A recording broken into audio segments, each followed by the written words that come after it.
Alright, good evening or morning or whatever it is, wherever you guys are. So, new Rush Duel box, huh? Well, quite a lot to discuss today, honestly. Quite a lot to go through.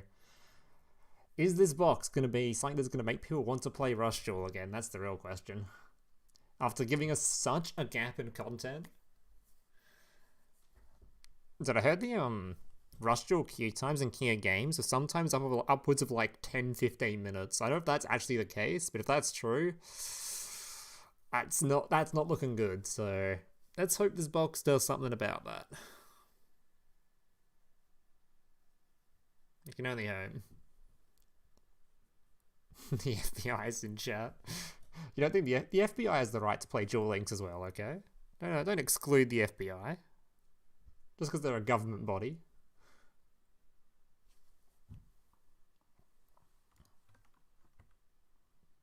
You guys talk about IDP. IDP is not going to be in a Rush Duel box, guys. I don't know if I'm sorry. Spoiler alert. It's not in this box. I know. Huge spoiler, that one. There are 2 new bundles. Yeah, I've seen them.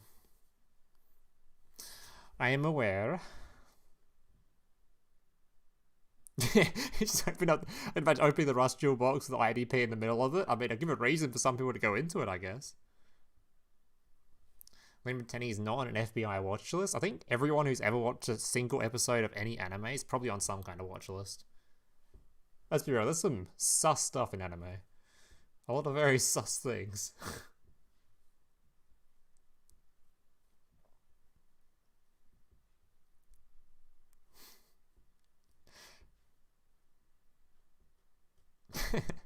They took one look at my anime list watch list and they put me on a watch list.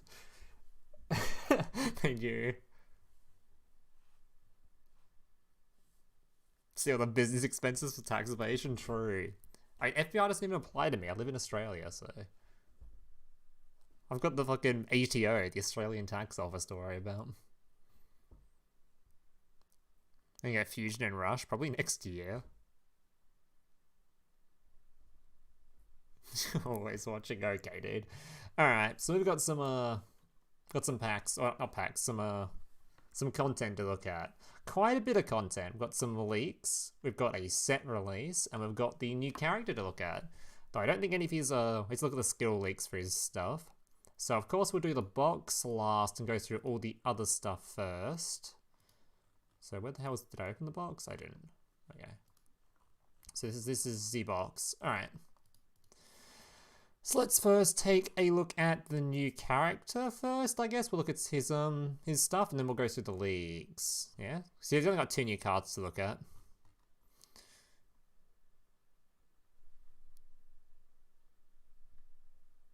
He's gonna be busy making videos? Probably. See how long I keep making Rush Duel videos for. Depends on if this box does well or not. Because like I said, I heard that there's been queue times for King of Games rank currently for Rush Duel. It's like 10 minutes or so. And if that's the case, that is such a dead game mode that if this box doesn't revive it significantly, yeah, I don't know if it'll warrant much interest in Rush Duel anymore. I really hope Konami doesn't let it get that way, but they've already botched their release pretty bad by leaving such gaps in content and releasing very little interaction on day 1. So let's just hope that they revive it a little bit. Alright, anyway. So first of all, we've got the Concert King Duelist, Mr. Roa Cassidy. Let's see what he's got going on. So he's got 2 new cards to look at first. 2 new drops. Alright, first thing we've got is the Palace Gargoyle. Requirement: send 1 card from your hand to the graveyard. Increase this card's level by 1 until the end of this turn.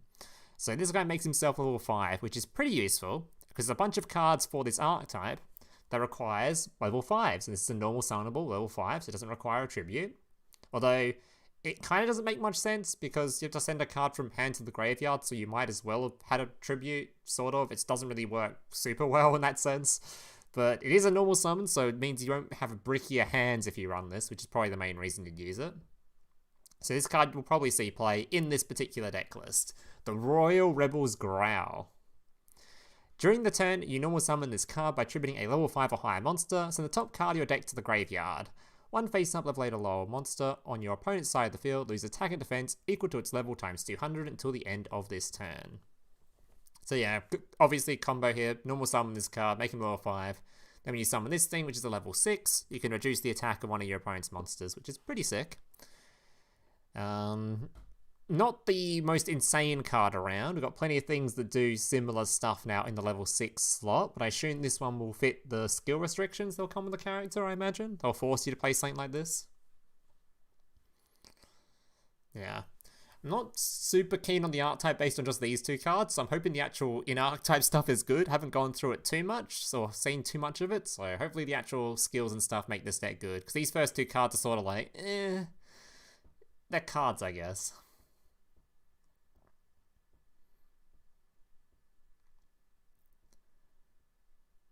Hey, Dan. They seem pretty okay. They do seem alright. I'm just hoping the other stuff is really good. Because to be honest, okay, so going into this box review, I'm looking at it from the state of, holy shit, Rush Duel is in a really bad spot. I'm not like, it's in a dire spot. There's like nobody playing it. I've seen any tournaments that are currently going on for it have zero fucking viewership. No one's interested. So if this box isn't good, and I mean really good and interesting, and beating Spellcaster, Dragoncaster bullshit, which is the only deck played, then it's bad box, okay? So I'm looking at these cards, I'm looking at them going like, are these beating Dragoncaster? If not, garbage box. That's essentially what I'm looking at. To be fair, there is going to be a Rush Duel KC Cup coming up, which normally comes with a ban list, so box doesn't work out, maybe ban list will. But either way, yeah, I'm very scared for these boxes by now. Konami left way too long of a gap in content, so these boxes have to be good. Yeah, we need some goddamn variety. Alright, so those are the first two cards to look at. Then we have the leaks. And there's one interesting card in here that I've already saw looks really good, but I don't know where you get this from. I'm assuming it's going to be a level up. King's Majesty. When an opponent's monster declares an attack, shuffle one level 1 Fiend-type monster from your graveyard into the deck to negate the attack. So already, this is a very good trap card for the current game, because currently, Dragius is ending your duels so goddamn quickly because it destroys a monster, then it can attack again. This thing, you negate the Dragius' first attack, it doesn't get the second one. So already, fantastic card. Does require level 1 Fiend-type monsters in the graveyard, which are pretty easy to get via tributes cost, such as this dude here. I'm not sure if we've got any other level 1 Fiends yet. Level 1... Let's have a look. Any Fiends? We have... Oh, this must be in the box, right? So we're going to have this dude, this dude, this dude. Oh, and Kuribot's a Fiend too. Yeah, so this trap card's looking really good. Looking forward to this one. Hoping the... Yeah, we'll see how this track turns out. I think it'll be really good. Alright. Next up, we have a very funny looking Rush Duel card, this one. Fire Fortress Stomp atop Lying Peak. I don't know why this is leaked or where the hell we're getting this thing from, but apparently we're getting this thing at some point. This is the Fire Fist spell for Speed Duel players. Okay, each time Fire Fist monster is normal or special summoned, place one Fire Fist counter on this card. Once per turn, you can remove one Fire Fist counter from this card, activate one of these effects. 2. If your Beast Warrior monster attacks this turn, your opponent cannot activate cards or effects. 6. Add one Beast Warrior monster from your deck to your hand. 10. Special summon one Beast Warrior monster from your deck or extra deck, ignoring summoning conditions. So... this one works very well with a deck like Fire Fist that combos a whole bunch, because you combo a whole bunch, keep placing tokens, then activate the tokens, search for things or summon things. It's a pretty good field spell. But it's not something that I think is going to be too game-changing for the deck, because I don't think we're going to be getting the requirements on turn 1 or anything, so it's not like it, yeah, I don't know, it doesn't seem, it's not that insane. Probably next straight reward, could be. We are getting a skill at some point that was leaked to Fire Fist, so it could come with that at some point. I don't know. Yeah, I'm not super keen on the Fire Fist spell card. I played a little bit in the TCG, and the field spell was very meta there as well, so... The only thing, main good point of it's the 6. You add a Beast Warrior to your hand. Because you can do a bunch of special summoning with Fire Fist on turn 1. So you might be able to get to that 6. By the time you get to the 6, probably not much else you need to summon anyway. So especially in Duel Links. So not super keen on this card, but nice, I guess. Alright, now moving on to the actual content of this stream, the Rush Duel content. So we've got another one, Royal Rebels Shout. Alright, this is a level 4 Fiend. Requirement, if your opponent has a face-up level 7 or higher monster on the field, send 1 card from your hand to the graveyard. Send up to 2 random cards from your opponent's hand to the graveyard. So you read this and you're like, holy shit, busted! And then you realise, we're playing Rush Duel. They just draw their hand, so it doesn't really... It's not awful. Like, milling 2 cards from your opponent's hand does give you a pretty good chance of just hitting one of their big, important boss monsters, so... Not the worst. But the forced discard of your own hand, not great. Not the greatest. Yeah, discarding cards from your opponent's hand doesn't really do that much in Rush Duel. So I don't expect this to see much play, I don't think, unless we need Fiends specifically for skills. So I'm not sure how many Fiends we've got in the game, but I don't think it's that many, so you might need this just to fill up the requirements of a skill or something bullshit. Or maybe you will use it just discarding 2 cards and just hope to hit like a Dragius or something important. Because if you do hit Dragius, that is pretty important. Just stopping your opponent having their Dragius turn 1 would be pretty nuts. Discard their hand traps. Yeah, good one. Just gonna see play for the skill restriction. Alright, we'll have a look. Love the card art. The card art's pretty dope. That's the one thing Rush Duel will always have going for it. Some dope card art. Alright. Royal Rebels Fanatic. A girl who has trouble making eye contact when talking with others. Oh, so relatable. She seeks friends and true love. God, oh my god, it's so relatable. Holy.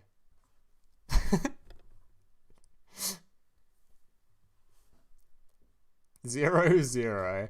Alright, so this will probably see play if the trap sees play, which I think it will, so that's why you play this. Just tribute fodder for the trap. She's just like me, for real, for real. Alright, then we've got the campaign. We're getting the alternative Red Eyes Black Dragon artwork right there for Speed Duel. Not gonna lie, it's pretty garbage. And then we're getting the Rush Duel card art for Red Eyes Black Dragon, which I say this every time I see this card art, but I have to mention it again. I just have to, okay? I have to ruin the lives of anyone that plays this card, okay? This Red Eyes Black Dragon art right here, okay? It looks like he's holding a rock. If you look at this hand right here, and you look where what's supposedly his knee, it could also be that he's holding a rock in his hand. And the rock is hiding his leg. The Red Eyes Black Dragon is holding a rock right there.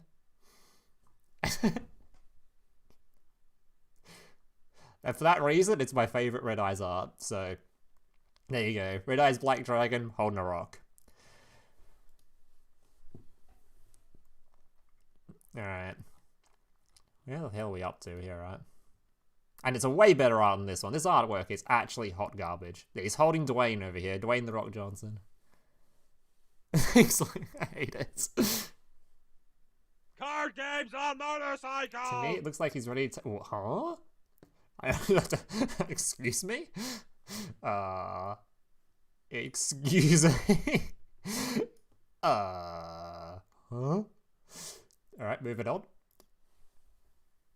Yeah, then I'm leaving, bro. I can't unsee it. You're welcome, guys. You're welcome. Alright, so there's going to be a bunch of skills coming with this, which we'll go through in a second. We're getting a KC cut for Rush Duel with a bunch of stuff. And then we have the skills. So the skills, from what I've heard, from the Red Eyes perspective, were garbage, but I haven't read a single one of the Rush Duel skills yet. So let's see what we've got. So most of these skills are obviously going to be for the character that just got released, which is coming out soon. Alright. Excuse me, Chaser. I thought I was the only... okay.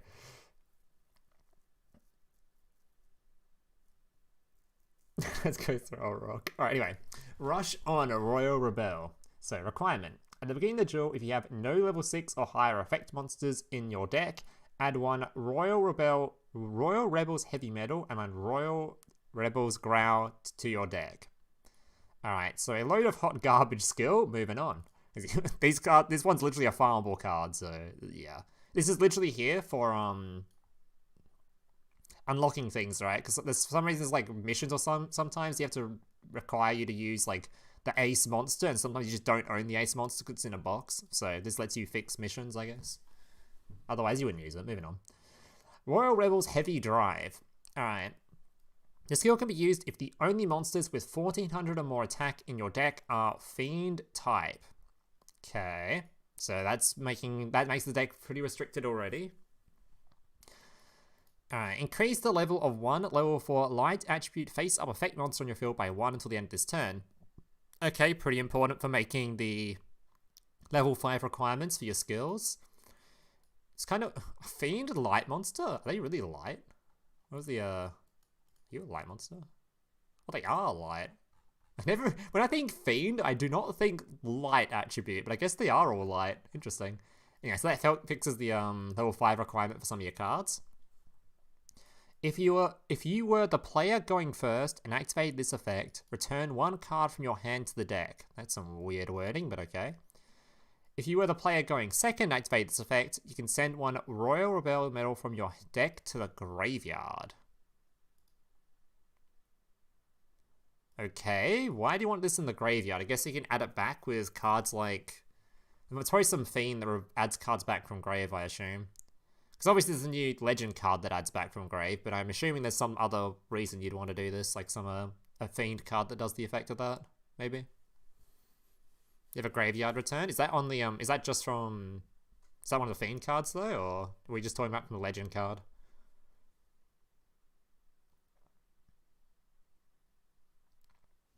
And the skill relies on the coin flip at the start of the duel, and yes, it does matter what turn it is. If you go first, you have to return a card.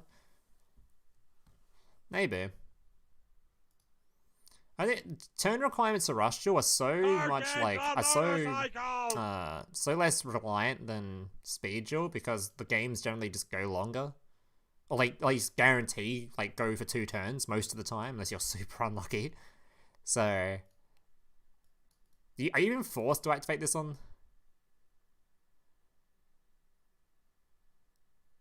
I guess you can't even use this thing. I guess that's why it's worded this way. So if the turn passes back to you, you still can't use the skill that way. You still have to return a card, which is a bit weird. It is worded super weirdly. It makes it so that no matter if you want to wait on using the skill or not, you still have to return a card. Kind of silly.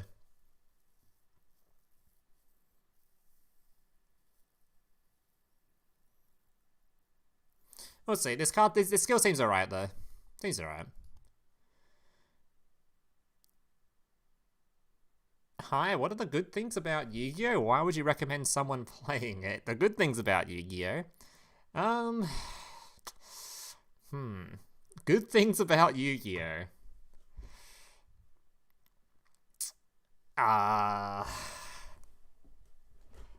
That's an interesting question.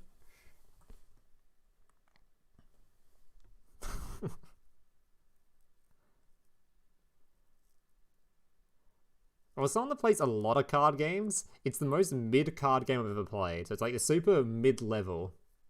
So it's not something that's completely bad, but I don't know. It's trying to encourage people to play Yu-Gi-Oh! Is difficult unless you're someone that has friends that already play it most of the time.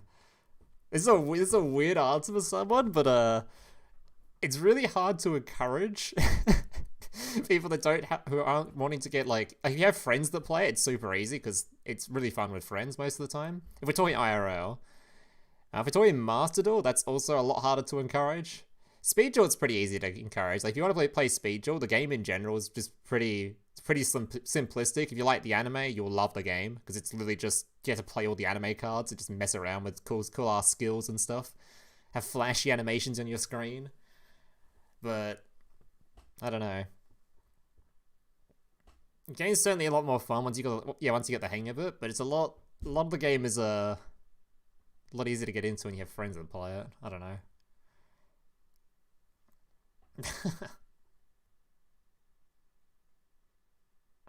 Considering to reduce average time spent on games, I might want to keep something like a TCG.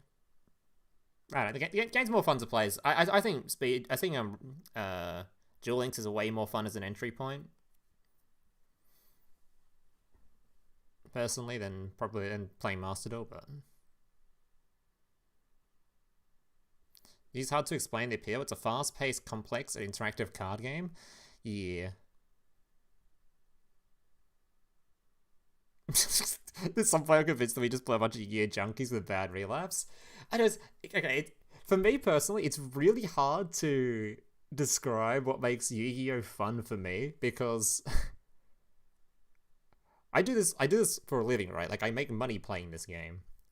So already I'm incentivized to play it. So anything I say is so different to what like the average community would say. I'm incentivized to play this game, quite literally. So like, how do I answer this? Like, I mean, like, I enjoy the game because it's a card game, and I like playing card games. I play a lot of card games just in general, and this one I'm incentivized to play because I'm paid to do it. So, like, I just enjoy card games. Like, if I was paid to play Red Legend of Runeterra, I'd probably play that instead. If I was paid to play Hearthstone, I'd probably play that instead. Like, I don't know what to say. Anyway, this is completely off topic of the actual what we're doing here. And that being said, like I said, I don't think Yu-Gi-Oh is a bad card game. I think it's the super like mid-level. I think it's not bad. I just don't think it's the best card game out there, especially for new players. I think the best card game for new players is you just go play like Hearthstone or something. Card games are way more simplistic, has a decent amount of depth at the top, and the RNG makes the game fairly fun. So. Anyway, moving on. Heavy Metal Draw. Can be activated before your normal draw on turn 4 onward. If your opponent has a face-up level 7 or high monster and you have no monster in the field. One of the cards from your normal draw will be Royal Rebels Heavy Metal from your deck. You cannot activate this skill during the next turn. Can you activate before your normal... I mean, that's not awful, right?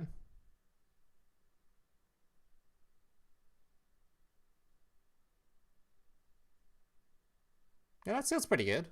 The skill feels very much like the skill we already have in the game. Isn't there already like a skill that's very similar to this for drawing summon skull type stuff? So it's not bad. If this skill turns out to be complete garbage after playing it for a bit, you could probably play this one. This one's probably better, just by looks of things, just off first glance, but this one's fine. Especially considering I think this one's can be used multiple times a duel, you just can't use it multiple turns in succession, so yeah, it seems pretty decent.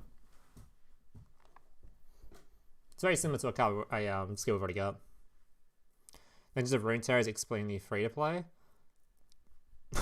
You know the funny thing about that is, I was watching a Disguised Toast video, and the reason he couldn't get into Legends of Runeterra is because it was literally too free to play. He unlocked all the cards too quickly, meaning he had no like further reason to want to grind it. I thought that's such a funny thought. Like, a game being so free to play that it gives you all the stuff too quickly, so none of the rewards matter. I thought, holy shit, that is the most first world problem ever. I just thought it was a funny, like, compare that to Yu-Gi-Oh, right? Like, imagine that for Duel Links. I don't really understand the point of that argument either, because for me, card games, the reward of, like, getting cards doesn't really affect the game too much. I just like playing the card game, you know? But anyway.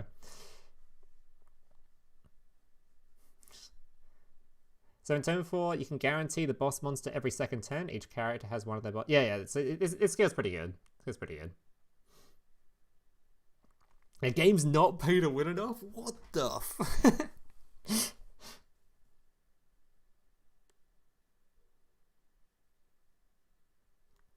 Alright. Rocket Deal. Requirement Card can be games activated on if you have a face-up motorcycles! attachment level 1 light attribute fiend type normal monster on your field. Return one card in your hand to the deck and draw one. Ooh. Oh, I like this.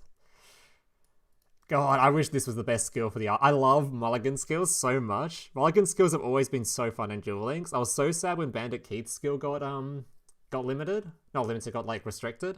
I love mulligan skills. They're so good. Especially when you're playing a deck that has specific cards you just never want to fucking draw. And Rush Duel always has this stupid problem of you either draw too many high-level monsters or too many low-level monsters. It's like playing Pendulum. You either draw too many high scales or low scales, that kind of bullshit. Rush Duel is the same sort of issue, and this thing fixes one of those issues of too many low levels, not enough boss monsters. So you can potentially shuffle one out, hopefully draw into a better card. But yeah, I doubt this one will be the best skill, because I still think we're going to be aiming to use this. But I do like this skill. Big fan. I also know there's a skill for the Noodle deck right now, which has a very similar skill to this, which I love playing, so... yeah, good skill. Although I think the Noodle skill actually has like a pretty hefty requirement on it, so this might even take place of the Noodle skill. I think the Noodle one has a really big requirement on it, actually. Let's have a look, actually. I'm curious what it was. Let's see if anyone was playing the skill. Oh my fucking god, what is going on here? That's not even that Noodle skill. There's another skill that allows you to shuffle normal monsters or something. I don't know what it's called. I don't care enough. Let's move on.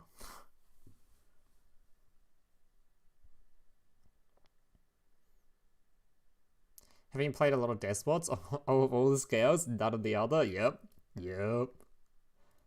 One of the main reasons I hate Pendulum is for that.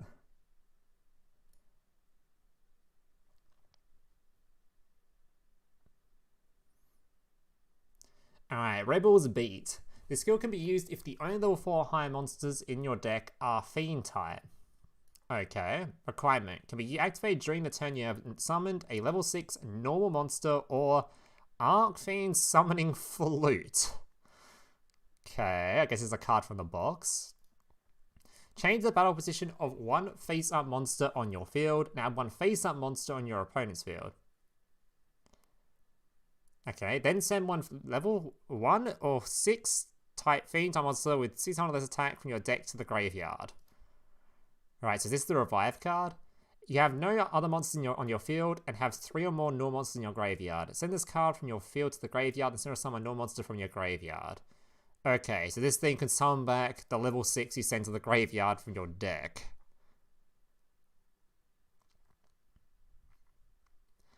Aha.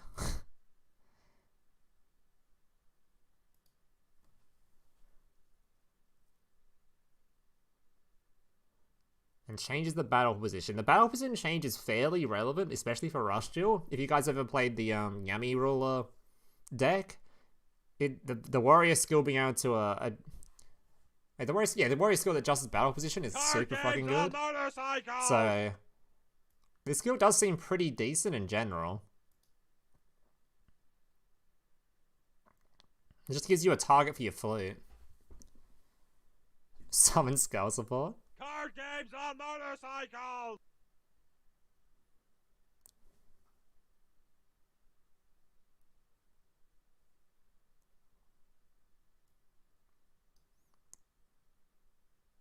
Yeah, it seems alright. I wonder how good it is. Do you think it's better than this one though? I just think the level adjustment thing is so useful. But this thing literally gives you, if you have this thing, it literally gives you a level 6. And it changes the battle position. It doesn't say it's once per duel, does it? Oh, it does say once per duel. Or is the once per duel only referring to the last part of the skill, not the first part?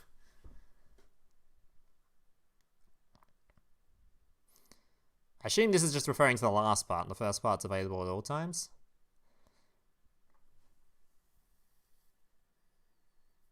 I don't know. I like the skill, but I'm just wondering if it's better than the first skill we looked at.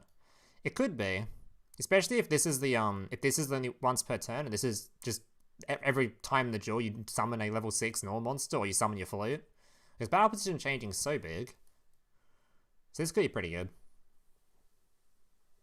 Have to wait and see on that one, I guess. It's good to see that there's a bunch of skills here that seem like playable at least. So at least there's plenty of stuff to test out on day one. I suspect it'll probably be this one that wins out.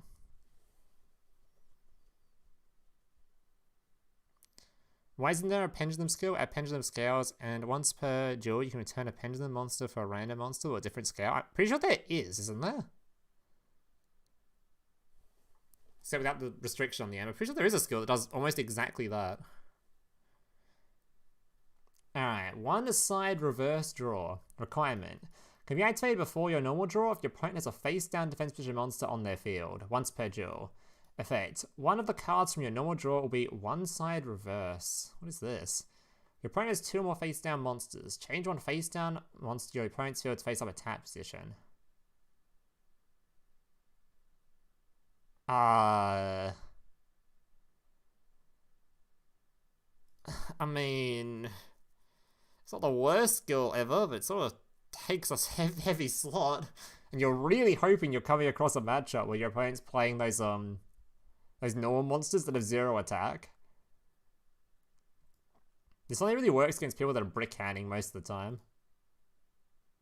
And there's quite a few times your opponent will do this, but it's not often. It's like your opponent normally this sort of effect only works when you're in a winning position, because your opponent is already setting cards because they're scared of your big monsters that you've already got on field, because they weren't able to remove them.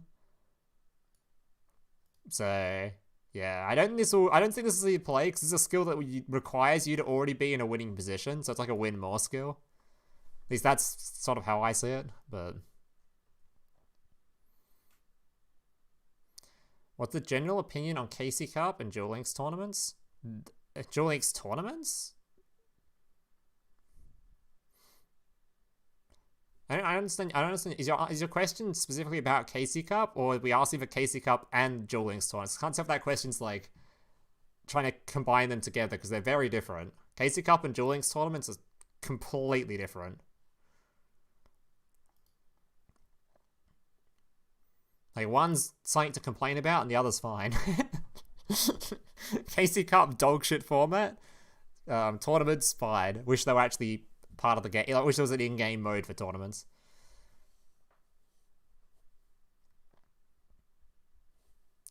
Alright.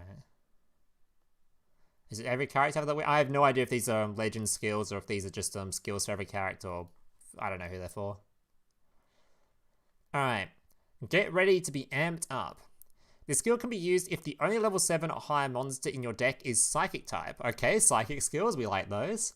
At the beginning of your turn, from turn 4 and onward, you won't be able to hold back anymore and become a hangry duelist. Oh, this skill is great. This skill is fantastic. In fact, before we even show off the skill, where's Brad's Twitter real quick? Let me open Brad's Twitter. Because there is something I've got to show you. You guys will love this. If there's any reason to consider continuing playing Rush Duel, it's this. Where is Mr. Brad's Twitter? Here it is. Alright, this is what happens when you activate the skill. This is so cool, actually. I'll knock you out from the very first tune. My turn. I can't let the crowd hear my tummy growl. But these hunger pangs! Rock and roll!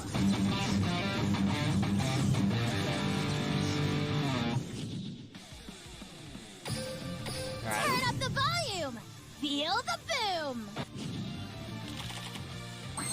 Alright, let's talk about what the actual skill does. So this character's already proven to still be the sole character that carries this this format. Still the best character. So let's read what her skill actually does. So, can be activated before your normal draw on turn 4 and onward. 3 cards from your normal draw will be your boss monster, you've seen this card before, from your deck, and Esperade the Smashing Superstar. Your life points are 1,000 or lower. Destroy up to 2 monsters on your opponent's field. Also a pretty sick card. There's also a lot of tributes being required here to use both of these. And a Roman pick, which is also fantastic. If your life points are lower than your opponent's, pay 500. So the top 3 cards of your deck to the graveyard. If a Psychic-type monster is among these cards sent, add 1 Psychic-type monster from your graveyard to your hand. So I think we have 1 copy of this so far, just 1 singular copy. So this is almost like giving you a second copy, which is fantastic. And it guarantees you draw it. So the skills, even if the skill, right, took all of this away and just had this, it would be a playable skill. In fact, you'd probably want to use this skill. This card is so goddamn good.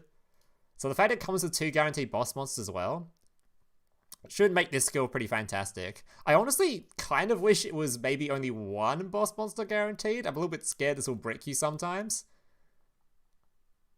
But the Roman pick should fix that for the most part. Should fix that, Copium. So I'll be it's called a Snickers. Yeah. So I hope this will be a fun way to play the deck, because I'm already a huge fan of Psychic. Psychic's probably the most fun art type in the game currently. The downside is no Dragias. Dragias can suck my ass, okay?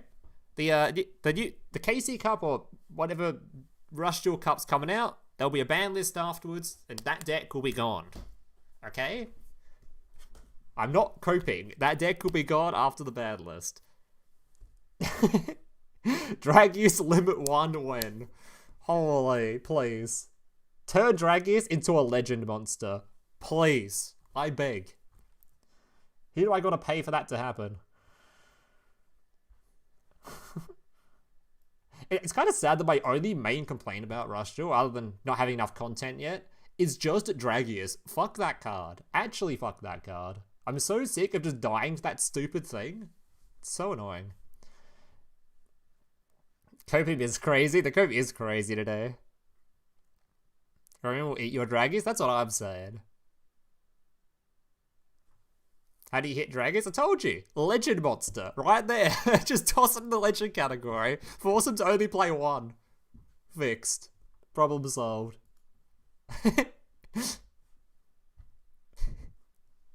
Alright. Black Dragon Rising.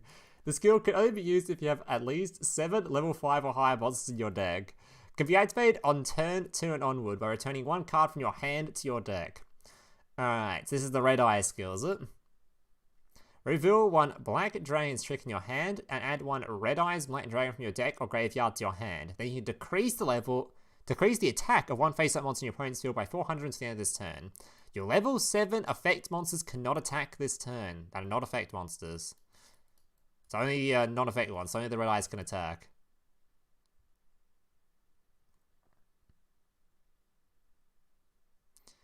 This skill, it seems so, like...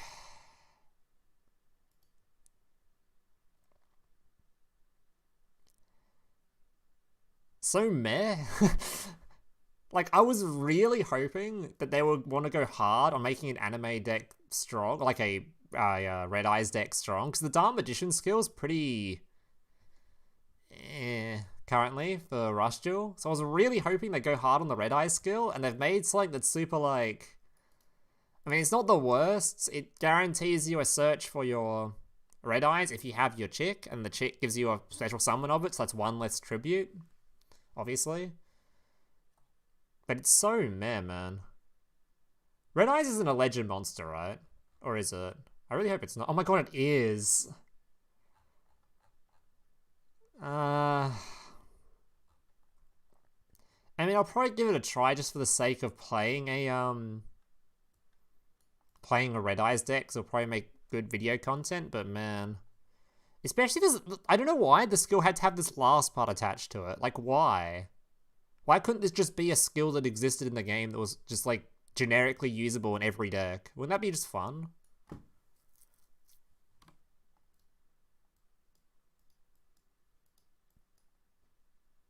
I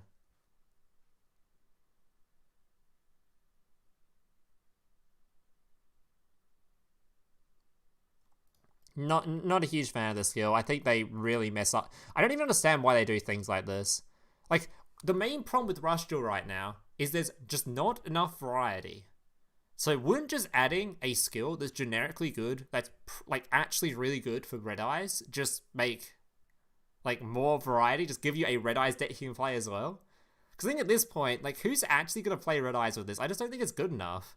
It's not the worst skill. Like I said, it means you now have a way to search your Red Eyes consistently rather than just relying on like a top deck of it. And you can just play this in like any Just any sort of dragon deck. But this thing the fact that it locks you is so annoying.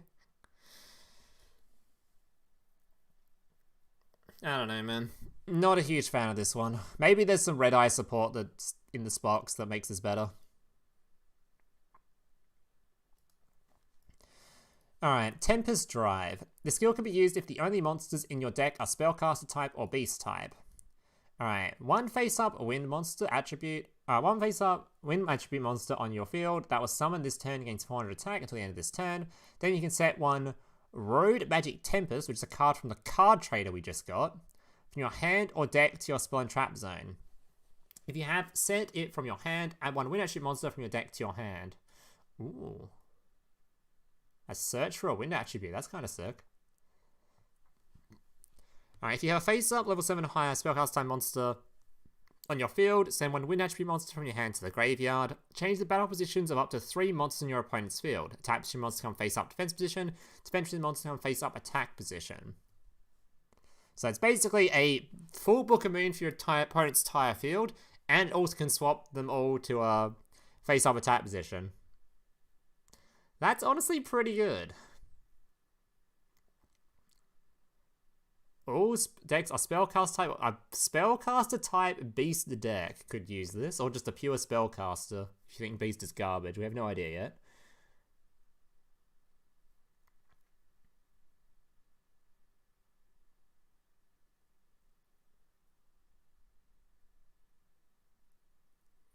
Yeah, it still seems pretty good. This basically means you can easily take out any field.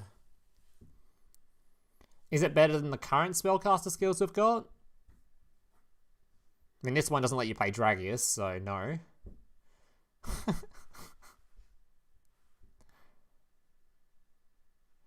But yeah, it's definitely a pretty good card. Being able to just flip your opponent's entire field face down.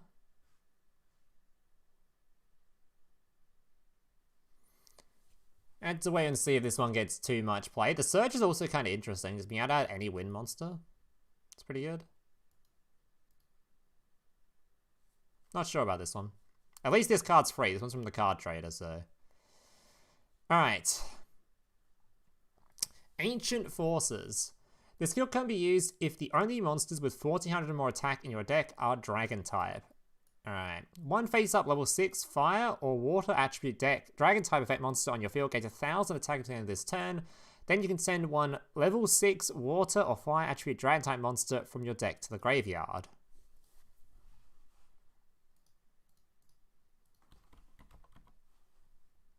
He's light, thank God.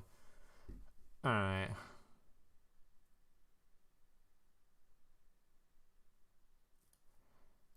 I mean, the dunk's kind of relevant for this, right? This thing can add back the dude, but this thing's limited with this anyway, so you only get to play one copy of this. That's not super relevant. So sending a dragon to the graveyard, probably not that relevant.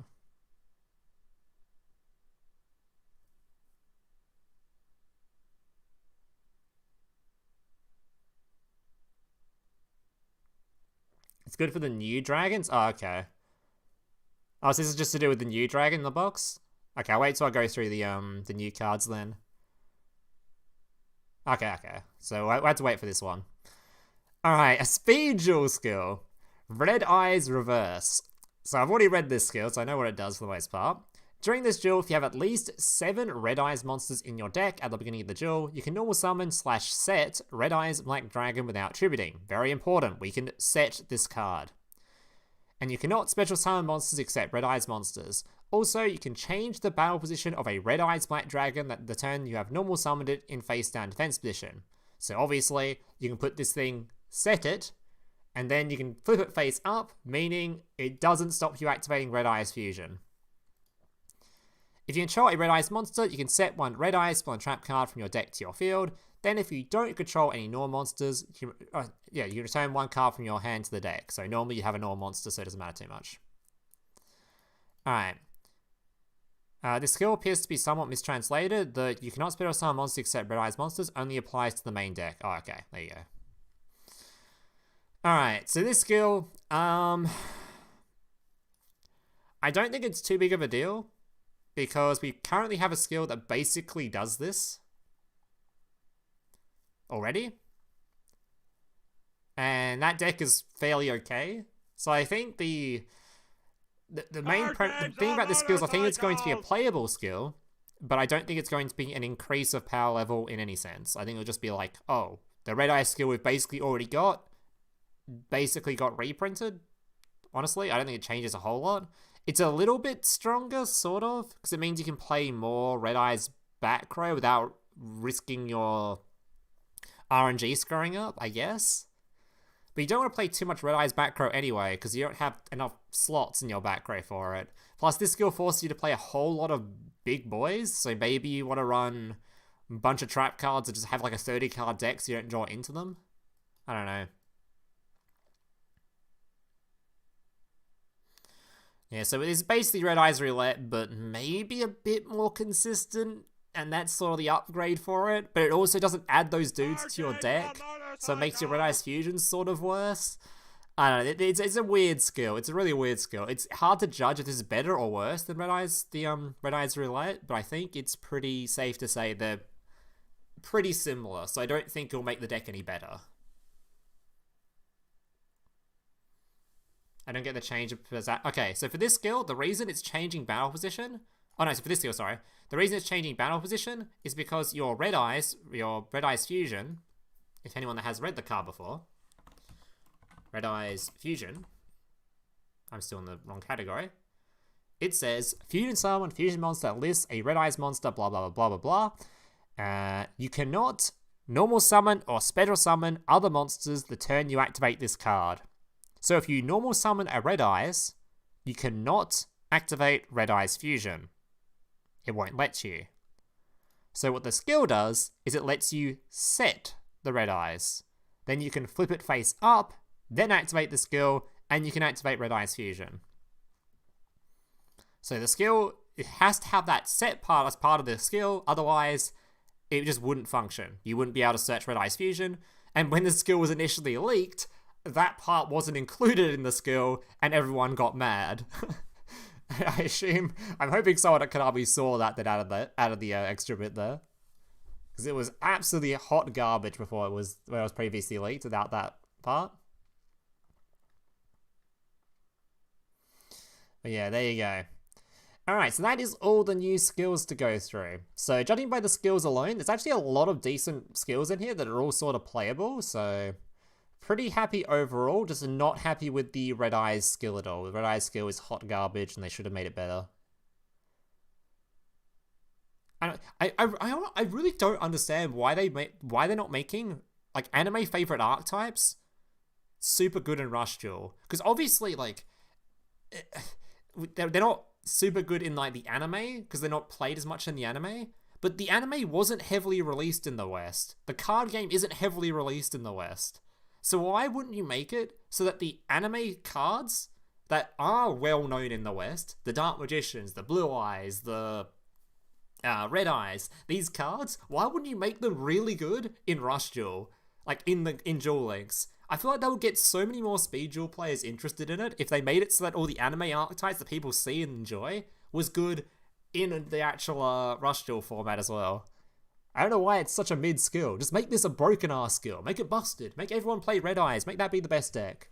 Actually, get people playing this card game. Anyway, I need to stop ranting. Let's move on to the actual box now. Alright, so that's all the leaks and stuff. Let's see what the box is doing. Because new generation cards? I don't care about new generation cards. I care about people playing this card game. I think more people will play it if they make it so the popular cards are popular in this mode. Plus, when has Red Eyes been meta in Duel Links? When was the last time it was meta? Like 2 decades ago? Come on. It's fine. It's meta in a Rush Duel. Can't be logic free. It's got nothing to do with free to play. That's nothing to do with it. They could make a bunch of Red Eyes ultra rares in the box. Like, do anything to make it fucking busted. I don't care. Anything. Also, they just made that Lunar Light box, which kind of was very free-to-play friendly, so do that for Rush Duel as well, please, thank you.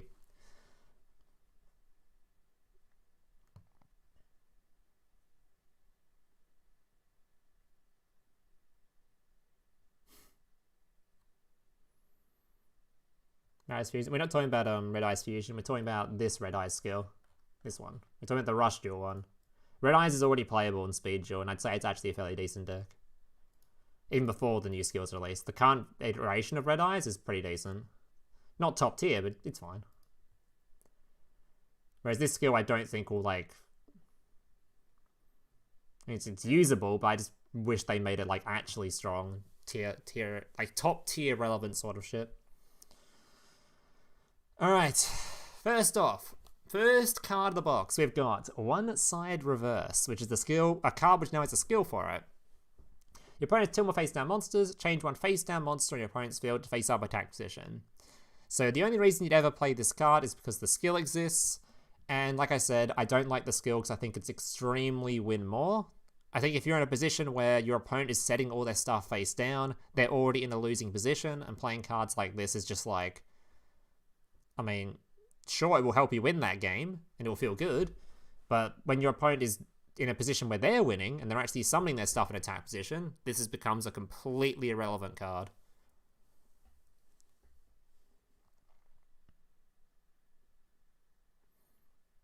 So, not a fan. I think it's a pretty win more sort of a stuff. Alright, Sports Dragon Keeper. A clutch player for the team. No matter what flies at him, he will risk his life to stop it. 400 attack and 1900 defense. Huh. That is certainly a card that exists of all time. Yes, a card that exists of all time. Anyway, moving on. Sports Dragon Defender. If you have a Sports Dragon Keeper... Oh my god, this thing has like its own little combo? Hang on, wait a minute. If you have a Sports Dragon Keeper on your field in attack position, send one card from your hand to the graveyard. Change one attack position Sports Dragon Keeper on your field, and one attachment monster in your opponent's field to face up defense position. Holy shit, the combo. Alright, surely we've got better combos in this game, guys. Surely. Surely we've got better combos than this. I pray to God. Don't force me to play a 400 attack level 6. Oh my god, it's fucking busted. Yeah, the funny thing is, you'd summon this, you'd change the battle position of your opponent's monster, and then you'd be like, wait, how do I beat over it? Like, you change its battle position, but then it changes, like, nothing. Anyway, moving on. Lightsabers, huh? Bit of Star Wars going on. Double block. When an opponent's monster declares an attack, send 2 level 2 normal monsters from your hand to the graveyard. Change up to 2 face-up monsters in your opponent's field to face-down defense position. Okay. This requires you to keep 2 cards in hand to use it. Yeah, let's hope there's better trap cards added, alright? Let's really hope. Let's really hope. I mean, I've seen worse cards out there. Honestly, we've seen worse cards. I could see this being a playable card if we have literally no other trap cards. Which, to be fair, currently we don't, so... Maybe toss this in your Noodle deck just so you can stop your opponent's Dragus one-shotting your ass? I mean, that seems like a good plan. Like, you know what? Fuck it. Play this card and we have absolutely nothing else, but I pray some of these other trap cards in here are good. I really just pray. Alright. The Noodle Art of Roastery. You're a face-up level 7 or higher Pyro-type monster on your field. All face-up Pyro-type monsters in the field gain attack equal to the number of normal monsters in both players' graveyards times 100. So talking of the Noodle deck list, we now have another Noodle support card. Okay. So this makes your big noodle even bigger.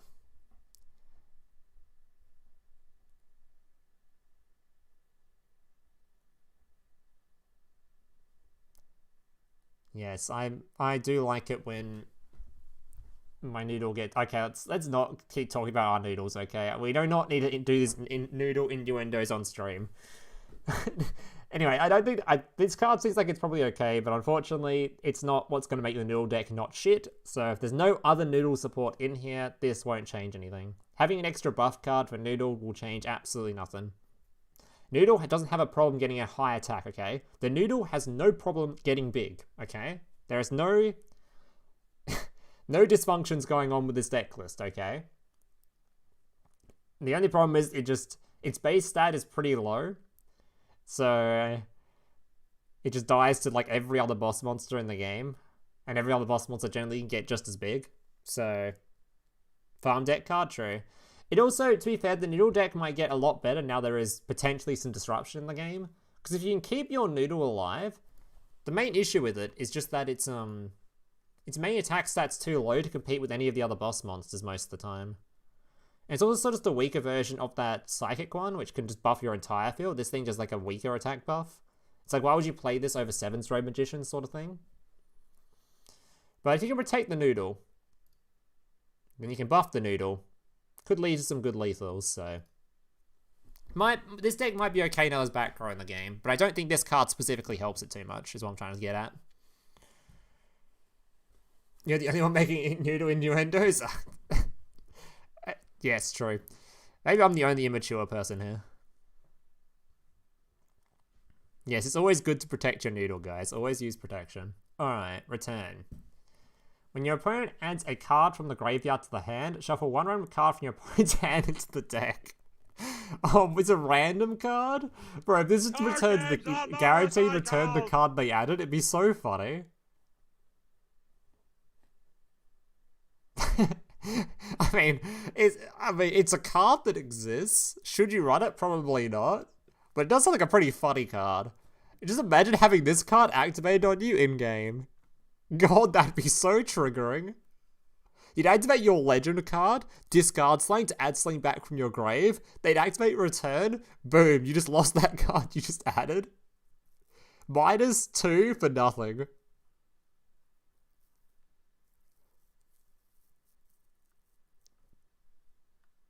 He has a problem staying up, true. Creamer getting punished. Yeah, I don't think this will be meta relevant, but it sounds pretty funny. And to be fair, I don't think it's the worst card in all of existence, so it's got that going for it. It just doesn't really it's probably not gonna be something you're aiming for most of the time, I imagine.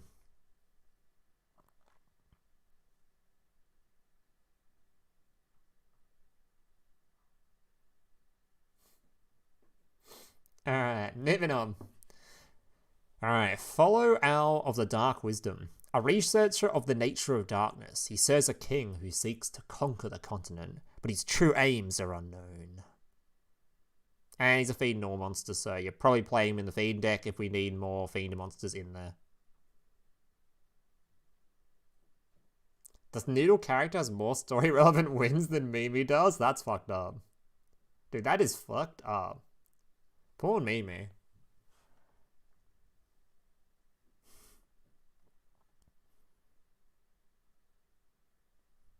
Anyway, this Owl probably might be played because of the skill. Its stats and all that are pretty shit, but we might need it because there's a skill requirement stuff. Although I think the skill requirement was only for...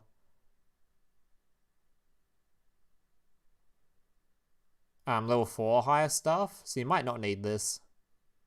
This seems like level 3. It seems level 4 it's a little more playable, but level 3 is kind of eh. So you probably don't need this, actually. Probably don't. Alright. Garma the Lone Wolf. A beast that has refused divine protection, exchanging tranquility for freedom. Oh my god. Damn, this wolf is kind of blinged out. Like, what is even going on here? Is he breaking a necklace or something? Is he breaking his own necklace? Why is it curving like that? I don't know what I'm looking at here. Either way, this dude's level 2, so unfortunately he doesn't fit the level 1 requirements we care about, so we probably don't care about this card.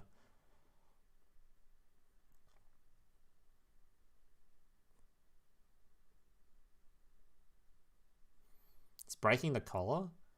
But why is it breaking like this? Like, how's it curving like that? How's this man doing that? It doesn't make sense. That's not how it, like... Anyway. Okay, moving on. Alright. Babysitter Goat. The Goat. A playmate for children of the underworld. Though it is a hard worker, it eats any paper it sees. As it... Why is that, like... Okay. As it wards grows into an adult, its magical powers also grow. Okay. So this card will probably see play because it's level 1, it's a fiend, it works with the trap card. So if we use the trap card, we're playing this, and I think we're using the trap card. I think we are. The trap card seems pretty good. So I do suspect you'll see this in some deck lists. Does seem like it's a card you'll play. So actually the GOAT. Also, goddamn is that an adorable card art. Holy, I want that thing. Where can I buy one? 1400 defense? 1400 defense is okay. Pretty good. Works with those 1400 defense skills, actually. Eats paper such an extra life. It's so random because it says, though it's a hard worker, it eats any paper it sees. It's like, what? Huh? What? How do those two lines fit together? Why are they... It makes no... Like, why? That's gonna be some, like, poor translating shit or something. Like, why, though it's a hard worker, it eats any paper. It's like, what, huh? Like, you expect when something says, like, the word though, it's, like, referring to, like, though it's a hard worker, it always fails at its grades or something. Like something that makes sense, not just, it eats any paper. It's like, huh? What's that got to do with it being a hard worker? Anyway. Yeah, the Beetle deck would like this, because, yeah, 1400. Alright, King's Reward. Shuffle one level 1 Fiend type non-monster from your graveyard into the deck. Destroy one face-up level 6 or lower monster on your opponent's field. If you do, your opponent draws 1. You cannot attack directly. Oh god, there was so much good about this and so much bad added on top of it. Nah, I don't like this. I liked it before the last part. Your opponent drawing a card doesn't matter because it's Rush Duel. It literally doesn't matter at all. But the attack can't attack directly. Kind of ruins the purpose of it. Because the whole idea of killing level 6 and lower stuff, which is the only stuff that's actually difficult to... Well, the only stuff that's difficult to remove is the high level stuff, level 7 or higher, like the 2500 stuff. The low level stuff shouldn't be too hard to remove in general. So the only use of this card would be to remove one of your opponent's monsters so you can attack directly. The fact this thing stops you attacking directly makes it so much worse, because you might as well have just killed off the monster instead. Just normal swung into it with something, which most cards can beat over things, so... Yeah, but the draw doesn't matter at all. The draw card doesn't matter. So the only downside is the thing you can't attack directly, so... It might see some play if the deck really does struggle to remove things, especially considering you are playing a lot of low-level Fiend type stuff with no attack, so maybe you'll have to see play, but I doubt it. I really don't like the, I think this thing would 100% see play if it didn't have the attack directly thing on it. Or good chance it would see play.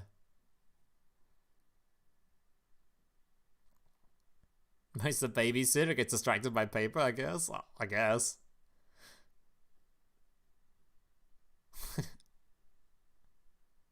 It's gonna write Nightfall. Yeah, what's the point of destroying stuff when you can't deal damage, exactly? You might as well just kill the monster with your monster and just not done damage anyway. In fact, you would have inflicted more damage than just from battle damage, so... Alright. Chisuke the Mouse Fighter, a level 3 beast monster. A fiery mouse traveling the world to become the strongest fighter in the world of mice. Be careful not to touch him, or you'll get burned. Oof. Oof. This mouse goes hard, man. Holy. That is one tough mouse right there.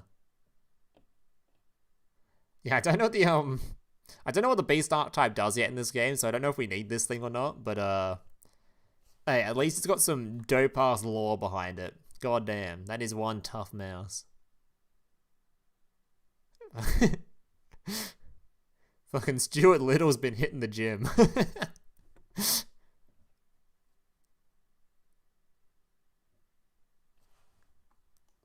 Alright.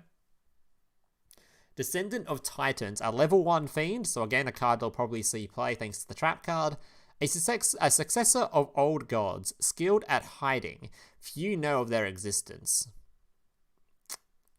Cool. And it's got some like anime-ish dude walking down a staircase. There you go. Yeah, so this card probably see play because of the Fiend level 1 shit that we need requirements for. Alright, a new Pyro card. This works with the Noodle deck. A professional with understanding that the world is either sweet or sour. Any dishes she treats will be seasoned with perfection. Oh, Flavor Inspector. It is actually a noodle card. Okay, well there you go. Some more noodle support. I don't know if we've... Do we just not have any high statted Pyro monsters at the moment? Let's have a look. What's a higher stat Pyro monster we've got?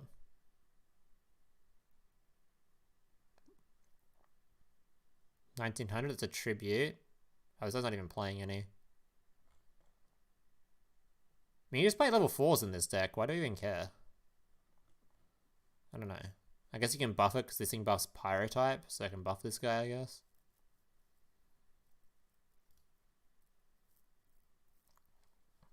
Yeah, I guess you can play this in your Noodle deck. Again, not really going to help the Noodle deck too much, so moving on. Alright. Romic Norola, a psychic monster. Your life points are 2,000 or lower. All face-up monsters in your opponent's field lose 500 attack and defense until the end of this turn. A level 6. 2,000 or lower for a 500 attack debuff. Is that good? Probably not. We've already got some pretty good level 6 ones. What's the level 6 one we're currently using?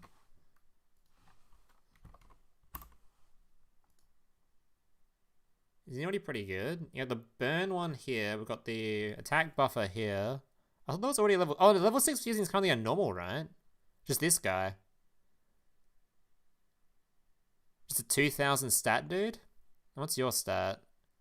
1,700? I mean, he's probably better than playing this card, and a lot of decks are playing this.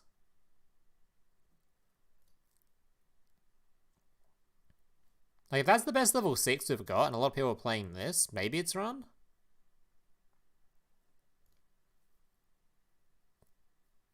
It's not super hard to get 2,000 or lower, so it probably will see value at some point in the game.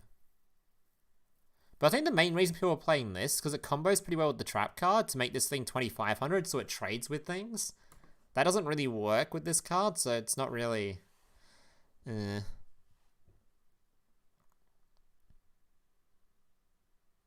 Is this a rerun? No, no, it's a fucking, it's a multi-stream.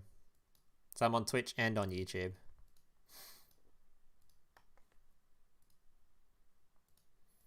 That's why half the time I'm talking to the Twitch chat and half the time I'm talking to the YouTube chat. If you got that card that sounds like you're saying is very racist, huh?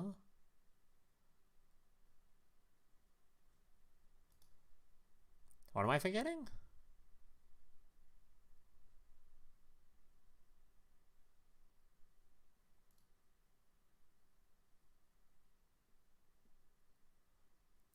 Oh, berry basis. That thing. Oh, yeah, that's way better than this card. There, yeah, true. Yeah, that's way better. Yeah, that's a lot better.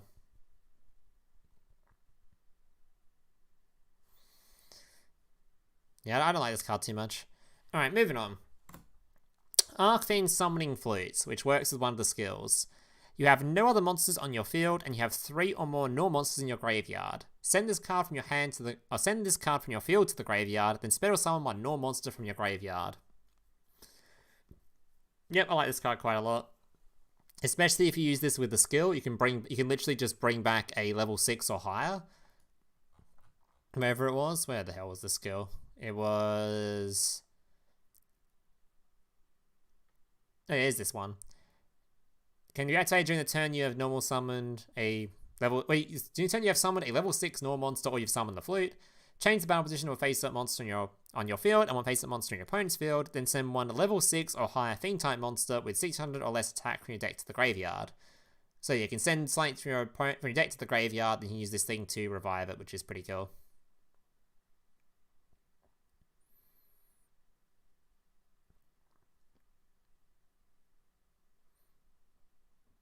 Yeah, you literally grab Summon Skull with this thing, which is pretty bonkers.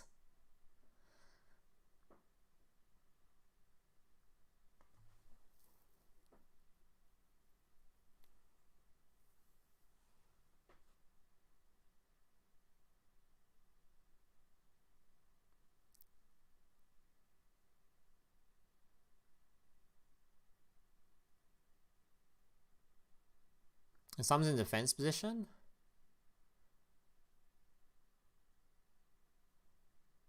I guess this works afterwards.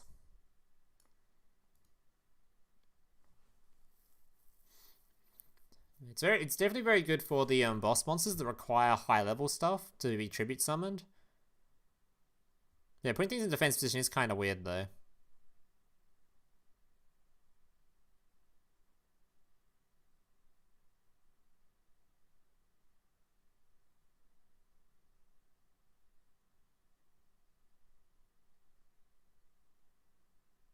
Card games on motorcycles! In Archfiend's Flute, then use the skill to change whatever it summons into attack. Can you?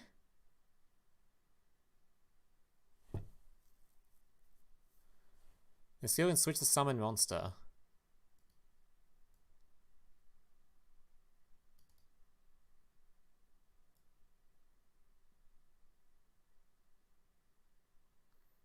I mean, I guess you can do that. It just doesn't, I was thinking if you're using this part of the skill, because this thing has to be used after you've used this one. So yes, it does work that way, but not if you're relying on this. Which is what I thought you were relying on.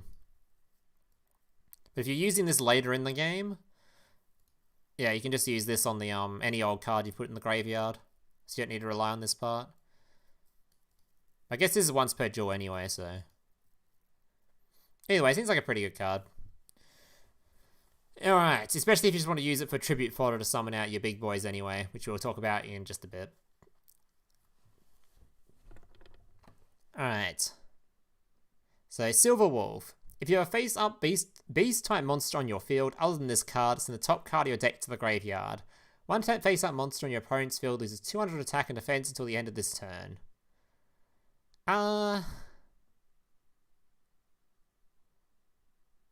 I mean, it's not the worst, because this thing can trade into any of the 1500s, which is like the base stat line currently. So I guess if you're playing a beast deck, this card is just going to be like something you'd play. But it's only just trade into things. It's not like it's that great. But it does fit like the base stat line of 1500, so it's okay.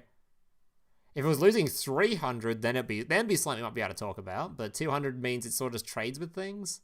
But if we're playing a beast deck with some beast skill or something, which I don't even know if we've got any beast skills currently. We've got one being added, but that lets you play spellcasters, so... I don't know. Maybe at some point in the future when some beast deck arises, this will be something that's played, but yeah, doesn't seem that great. Eculus the Star Knight. Probably butchered the shit out of this guy's name. A man who carries the power of an evil star. He charges across the battlefield each day, filled with faith in his own sense of justice. A Fiend, level 6, normal. So this can be used with the skill as one of the normal monsters you can send to the graveyard. Though we're probably sending Summon Skull if we can.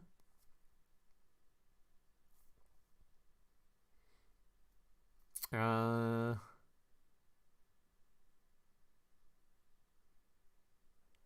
there any other reason to play this card? Was there any other particular reason we need to play this thing?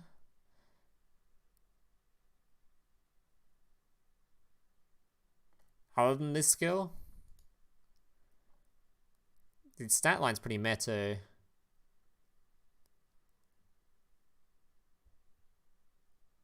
$2,000 defense.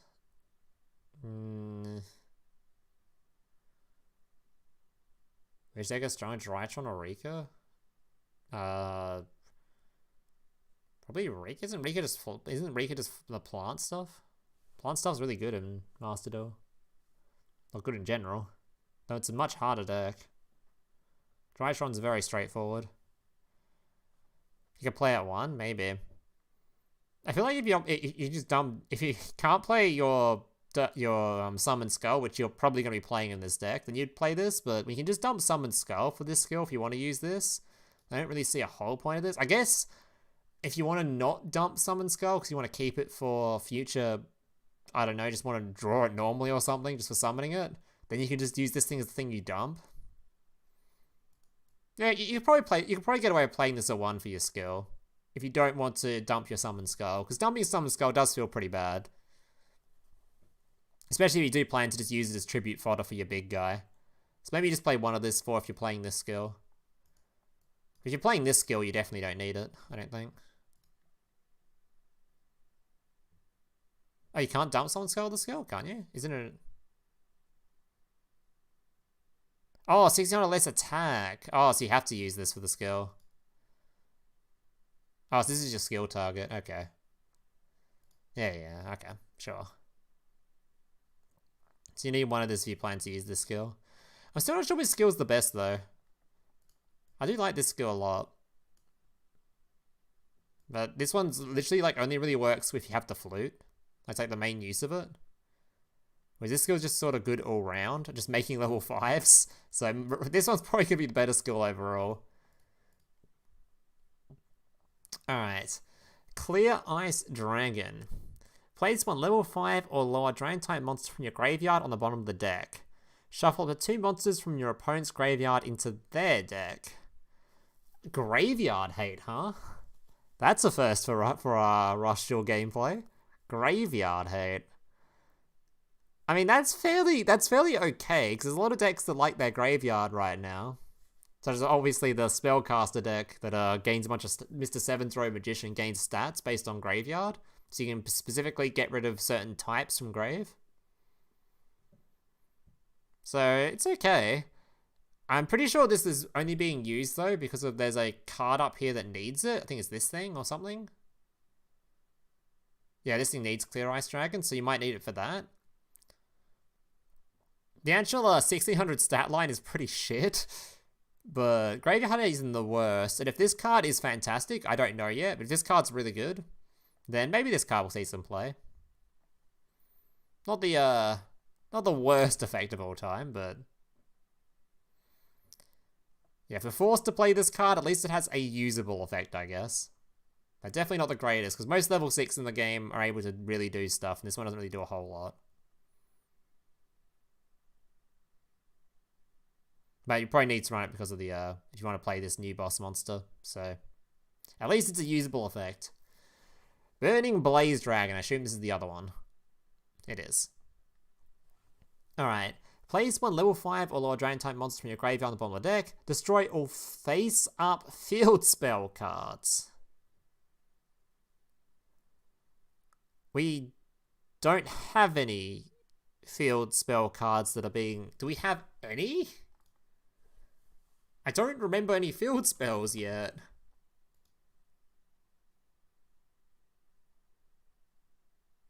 We have one. We have Forest. We have Forest. Has anybody played this card yet? Oh my god, 4% in aggro. Holy. We've got the counter, boys. That one guy just got fucked.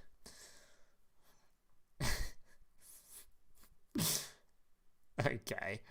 Okay, well, yeah, you have to play it because this requires you to play it. And I believe there was a skill that is good for it, wherever it was. Some dragon thing in here somewhere. I've already forgotten where it was, but something in here was good for it. So, you have to use it because of its name. Its effect doesn't exist. So, let's move on. Anyway. Dream Drummer.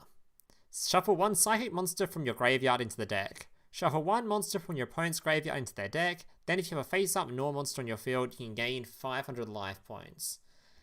Okay, so more graveyard hate, and this is just a tribute requirement thing. So currently we've got fuck all good psychic low levels, right?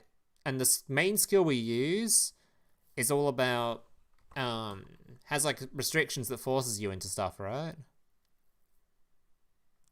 Like, doesn't the skill force you to only play psychic? Let me go read. Actually, this is probably the worst example to click on because it's a. Come on, DLM. Come on, you can load.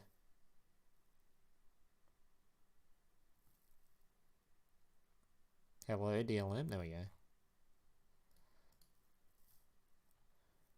The skill forces you to play all psychic, right?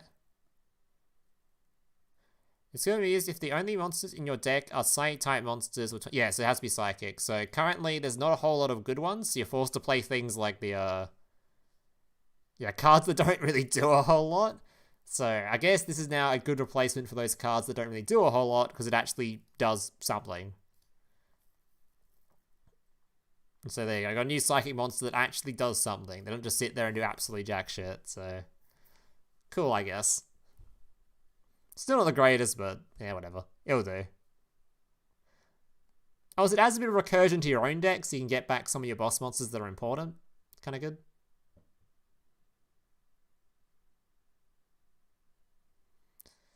Alright, next up we have Nessus the Star Knight.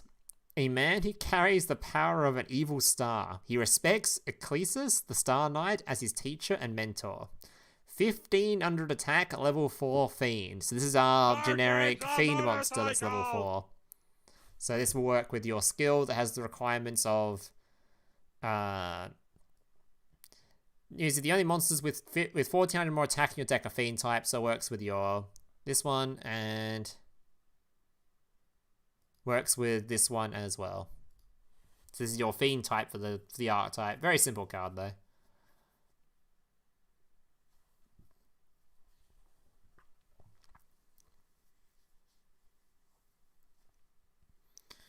Why Roman's NPC deck gets the medicine recyclers that gives her 1 billion life points and we don't? That's a good question.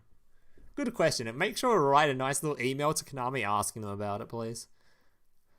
Alright, the barrier. Requirement. When an opponent's monster declares an attack, shuffle 1 monster from your graveyard into the deck. The attacking monster loses 400 attack until the end of this turn. I mean, considering the trap cards we currently have in the game, it is a trap card that's better than everything else we have because we have nothing. But it definitely doesn't get me very excited. But yeah, it's because we have nothing. I mean, unless there's something better in this box, I mean, it is a trap card.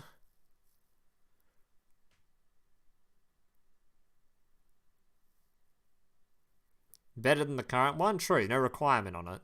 No dumbass requirement. It's a mistake to still play Obelisk in Blue Eyes deck in Duel Links. Yes, no, don't play Obelisk.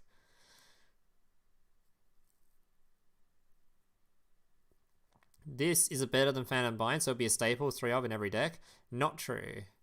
The reason I say it's not true is because Phantom Bind isn't a staple in every deck. Phantom Bind, the issue is it kind of became a card that not a whole lot of people care about, so they just didn't bother playing it. Because it just wasn't good enough. And it might be the case of this card where this one is probably better than Phantom Bind, but Phantom Bind's also pretty garbage, so... I mean, if Phantom Bind's garbage, then maybe you don't want to play this card either. Maybe just choose to play bigger beaters and just chill. Because I don't think this particularly helps with the current meta-ish stuff. I guess it stops Dragius pretty hard against a lot of the time, but it definitely doesn't stop Seven's Road. But yeah, maybe because it's more consistent, it'll see more play than Phantom Bind, and maybe we'll actually play it. Who knows? Who knows?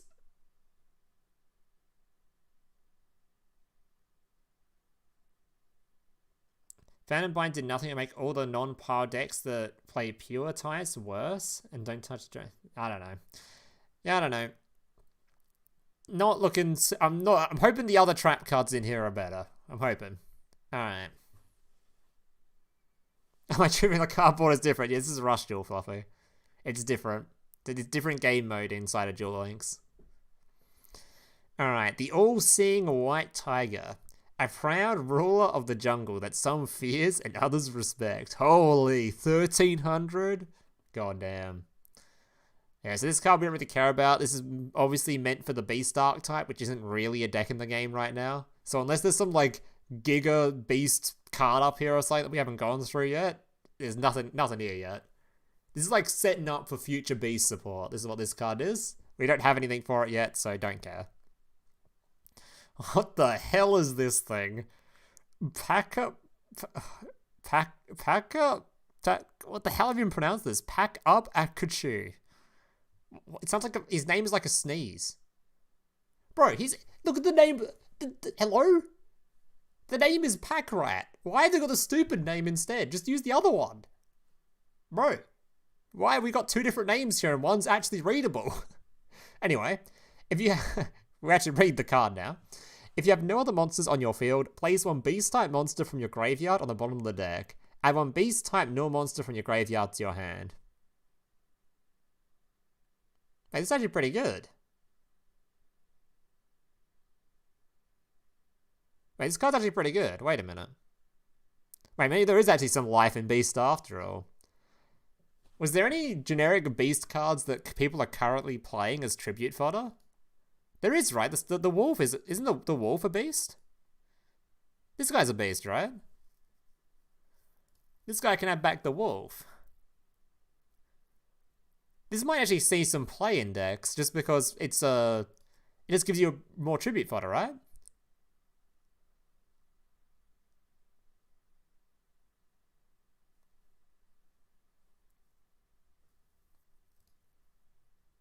Yeah, this actually might see some play.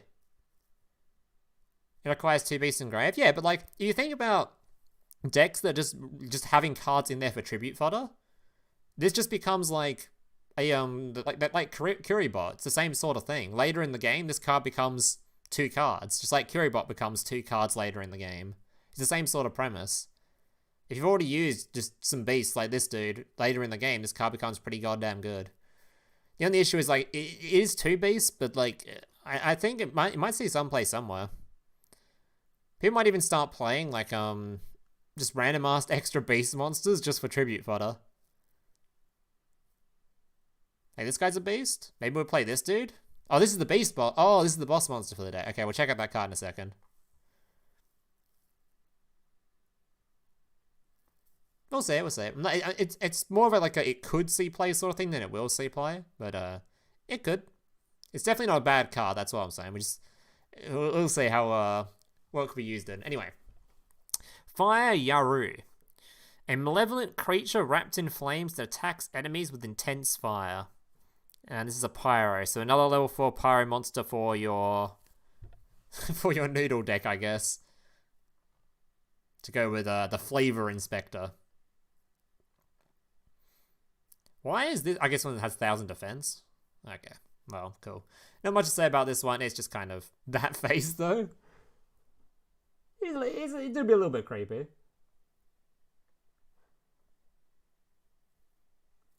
Alright, moving on to the SRs. Alright, what do we got in here? Hopefully something juicy. Hopefully some juicy shit. Call of the Earthbound, a limited to 3 trap card. When an opponent's monster declares an attack, you can choose the attack target of your opponent's attack. Is this good? Oh. Is this good? You can use this to Giga Protect things. Like, if you have a high stat monster on field and your opponent summons a whole bunch of high stat things, it's not so great. But if your opponent only has, like, one big dude, you can make it so their big dude swings into one of your smaller guys and protects it, and they have no way to out your bigger guy. Like, you could hard protect things like Yami Roller decks with this. Because the issue with Yami Roller right now is they summon out the, Seven's Road Magician, and they have an out to it. But if you have a way to make the Seven's Road Magician hit something else, then they can't out it. So it's so hard to judge Rush Duel cards, man. Plus it's limited to 3, so this does take a limit 3 slot. Why does it take a limit 3 slot, by the way? Even if this card turns out to be fantastic, best trap card in the game, why would you limit it to 3? Have you not seen the issue we're having with this game currently, Konami? We have no disruption being played. Can we let some disruption be played, even if it's really good? I guess to keep it out of Dragius decks, I guess, and put it in the newer decks, maybe? I don't run with Dragius. Can't we just ban Dragius and fix the problem anyway? I don't know. This card seems like it's good, but I'm really curious as to how good it actually is. Forcing your... It's super good at protecting things, but that's mostly all it's used for. I guess you can use it as well, just make your opponent swing and kill off their own monsters at some points. It combos well if you have like multiple trap cards, because you can make them swing into the bigger guys and bump off their big dudes. I don't know. It's just limit 3's field because you don't want Dragons to use it right now. True.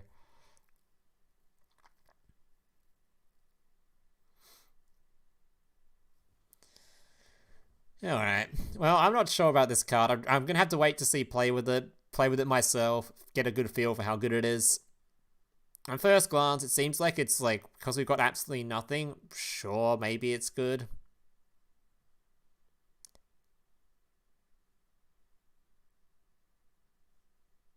I don't know. Alright. Black Dragon's Chick. Send this face-up card from your field to the graveyard. Spell summon Red Eyes Black Dragon from your hand, face-up onto your field. So this basically just means you can summon Red Eyes for, yeah, 1 tribute, is essentially what this does. Which is pretty good when we have a skill that can search for it. The only issue is the skill is pretty dog shit and forces you to only be able to attack with normal monsters that turn, so... If that little clause wasn't on there, maybe this deck might actually see some play as just like a fun deck, but that little clause on the end there where you can only use big normal monsters, so you can't play like a Dragus yourself or, I don't know, any other effect monsters, feels pretty bad. Yeah, I'm not a huge fan of this Red Eyes deck. In fact, I'm incredibly disappointed with how the skill has been treated. Did you see Dragus mollywopping everything? Yeah, true. This definitely doesn't help versus Dragus, whereas this card would. This is just good for like 7's Road, to make it so it doesn't hit your boss monster. Or you can make 7's Road, for example, swing into a defense position monster, right? So you don't take any damage. That's also pretty good. But, yeah. Maybe Chick looks cute. No, it does.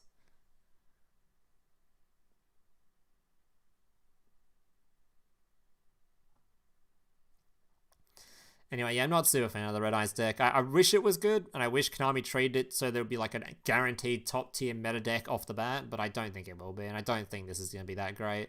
I'll probably try to make a video on it anyway, just because, well, Red Eyes fun. I want to try out Red Eyes. You know, Red Eyes is a cool deck, but yeah, I don't know. Anyways, Beast Summoner. If your opponent has a face-up level 6 or higher monster on the field, send this face-up card from your field to the graveyard. Spirit summon level 7 or lower Beast Warrior or Winged Beast type monster from your hand to your field face up.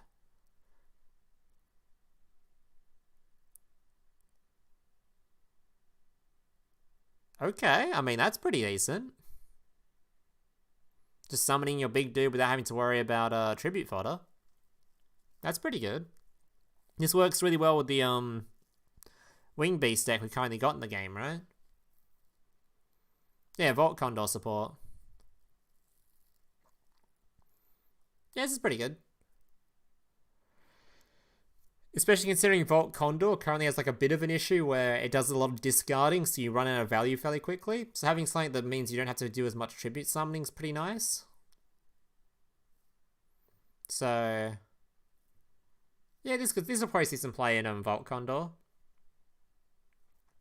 Is it enough to make Vault Condor better than the other decks currently being played? Probably not. But support for the art type's probably nice.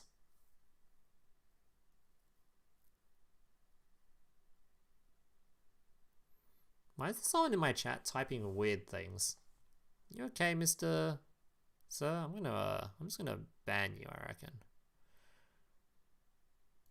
Because you're being weird. Alright. Alright, up next we've got Royal Rebels Rocker. Requirement. During the turn you normal summon this card. Add 1 level 6 or higher fiend type monster from your graveyard to your hand. You cannot attack directly this turn. Oh, it's level 5?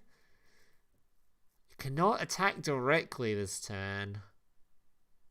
God, that feels bad. I mean, you're probably forced to play this just because it's the level 5 requirement thing. But I don't want to. Not being able to attack directly kind of sucks in a lot of situations. But I guess a lot of the time your opponent does just have 3 monsters and you can't attack directly anyway. But I thought this guy destroyed a card.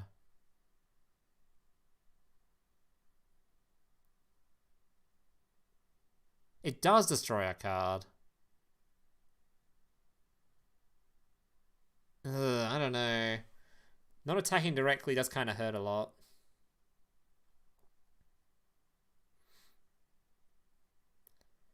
So you tribute summon something. This add backs the resource. Add backs a bit of resource.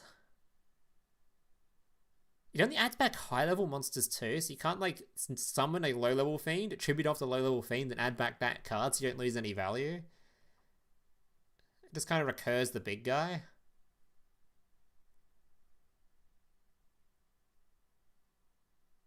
You think the skill sends the ace? The skill? This? Oh yeah, this part of the skill. If you're going second, you can send the dude to the graveyard, so this guy can add it back to hand.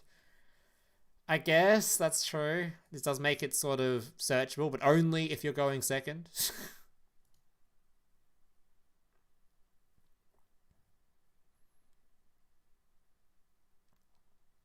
And that feels so bad. I guess to be fair, this card's attack does get to pretty absurd numbers, so you probably don't need to rely on being able to hit directly. You can just sort of hit your opponent for 7 billion off of your boss monster. Yeah, I guess because the skill, you probably have to play this thing at multiple copies, but holy shit, this means if you don't roll going second, that feels so much worse, because you have a card that's like, feels even more not usable. That's so dumb. Anyway. What a weird way to word this skill. Anyway. Yeah, I guess we have to play this because it combos with the skill, but I'm not super happy about it. Alright, next up we've got another trap card. Requirement. When an opponent's level 8 or lower monster declares an attack while you have exactly 1 monster on the field, negate the attack. Oh, is this... okay, is this good? This has to be good, right? Because let's just say you have 3 monsters on your field, right? Which most duels you do. Your opponent kills off 2 of them, your trap's live. So it's not like this trap is... it's not like you have to have only 1 monster on the field to use the trap card. Like you do, but like it's like on your turn you have to only set up 1 monster. Your opponent can just hit, and they can't attack anymore. Like it's legit, yeah, Dragius counter. Like, Dragius wants to hit, they can hit, they won't lethal you for a change. So you might actually not get lethaled. Which is a pretty big deal. Not taking 2,500 damage? It's like Kiteroid, right? Like, not exactly like Kiteroid, but it's similar in that you're just not taking a chunk of damage. And you're guaranteed, like, maybe protecting something that you can use for tribute summon on following turns. Like, sure, you're probably guaranteed to still lose your boss monster every duel. Also, using this in a deck like Yami Ruler, which does basically only ever have 1 monster on the field, that's pretty sick. Good Yami Ruler protection. Oh god, it's so hard to tell whether cards are good or not. I actually really want to try this stuff. Which is better, this or the trap? From my experience, these trap cards aren't particularly that great. I don't like them too much. The attack reducing is like good for very specific decks. Like people were saying this is good against like Dragius and stuff, but isn't Dragius there's a skill that reduces by 700 or something just for summoning a dragon? And isn't there a dinosaur that reduces by, or like a dragon that reduces by like 600 as well? Which just make these skills, this trap card completely irrelevant. I'm thinking the attack blocking sounds so good.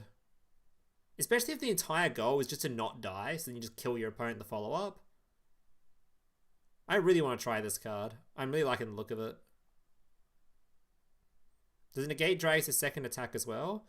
Dragius can only get a second attack if the first one goes through, so yes, it does. If your opponent swings with Dragius and you only have 1 monster, you negate the attack, it will not attack again. I'm very curious on this card. So far, of all the traps, this one to me gives me the most hype, but that's That's not saying much, but I'm hoping this is a good trap card. I really am. The one thing I was hoping for new trap cards added was simply ones that negate attack. This card here, for example, I got very excited for. This is probably a level up, the King's Majesty, because when an opponent declares an attack, you take one of your level 1 fiends, put back in the deck, negate the attack. Brilliant trap card. This is going to be super good. This is basically that, but for every deck, but it has a pretty strict requirement where it's only going to protect like the last monster standing on your field. Yeah, widespread rune too. We'll talk about that in a sec. We haven't gotten to the oh no, have we talked about the legend cards yet? I don't know if we talked about them yet. We haven't, right? Oh, we'll talk about legend cards at the end that are being added.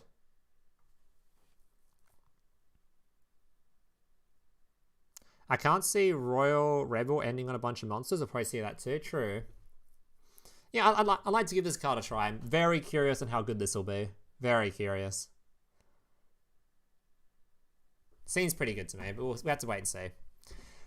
Alright, Speedy Performer, a psychic monster. If your opponent has a monster on their field, send the top card of your deck to the graveyard. One face-up monster on the field gains 400 attack to the end of this turn. Alright. Yeah, that's pretty good. Again, the main psychic deck right now, it's currently just playing a bunch of normals because there's not that many psychic monsters in the game. So being able to play this thing is just, oh, extra tribute fodder, and it just actually has an effect attached to it? Sure. I think the main issue though is it's not level 2, and I think there was something about the psychic deck that likes level 2s for some reason. I kind of forget what it was. Why is it the psychic deck likes level 2s, Chad? I've completely forgotten. Is it because this guy?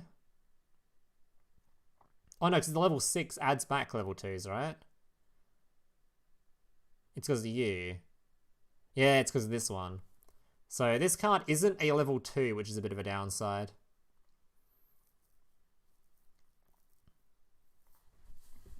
But because we currently don't have that many psychic monsters, you probably will play this just because we haven't got anything else.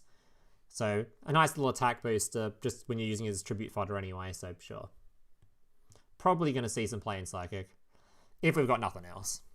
Alright. Dark Ruler's Battle Slash. When an opponent's monster declares an attack on your face-up warrior type monster, the attacking monster loses 400 attack until the end of this turn. Then if you're a face-up level 8 or higher warrior monster on the field, you can destroy one spawn trap card. Oh. So this thing is the barrier, but you get a back row pop. Oh my god, Card games on motorcycles! So, Warrior. The Warrior deck is interesting because it ends on... It quite often ends with this dude being face up, right?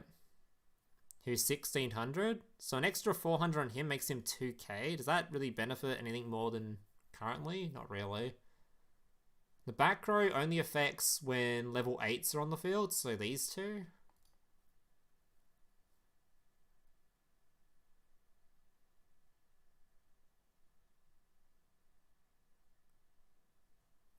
I mean, the whole goal of Yami Roller is your opponent can't attack, because they won't have, like...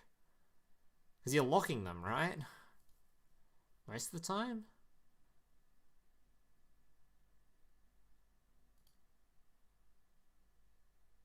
Uh...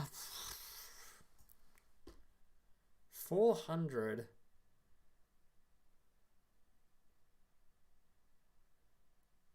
It's so good, it's so good versus like a lot of things, but against others it's so bad. Like, if you really think about it, most skills in the game that are currently played have attack reductions on them, right? Things that just be like, minus 700, minus 600, minus whatever. And if that's the case, what does 400 attack even do? Does it do anything?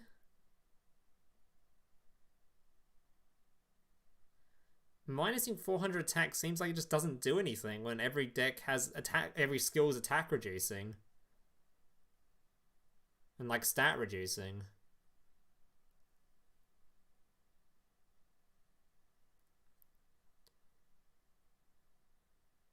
Gravity Press Dragon.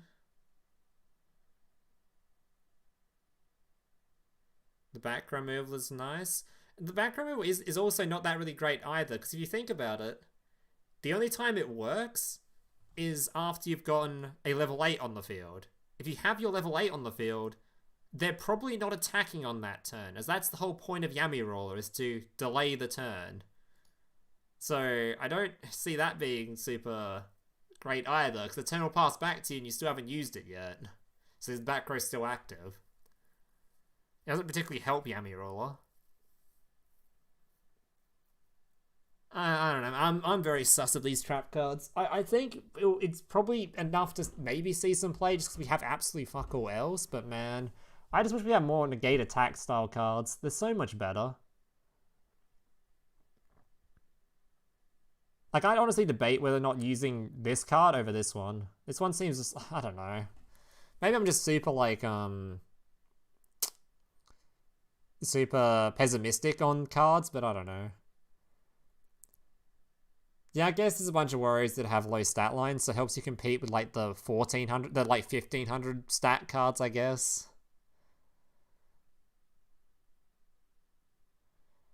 $400 attack stops 2800 from beating over you? What's 2800 that's an issue?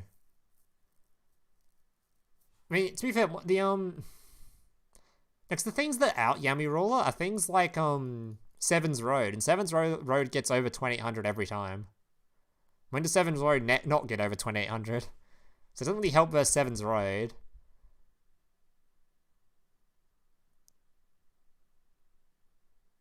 I don't know, man. I'm not convinced on these trap cards. Oh, we have to wait and see. I have to wait and see. I assume it's better than I think it is, but so I'm also sort of assuming the worst all the time. Like, it does mean, like, and against, like, one of the popular decks, like the Summon Skull deck at the moment, at least it just trades into Summon Skull with, like, any decent statted warrior.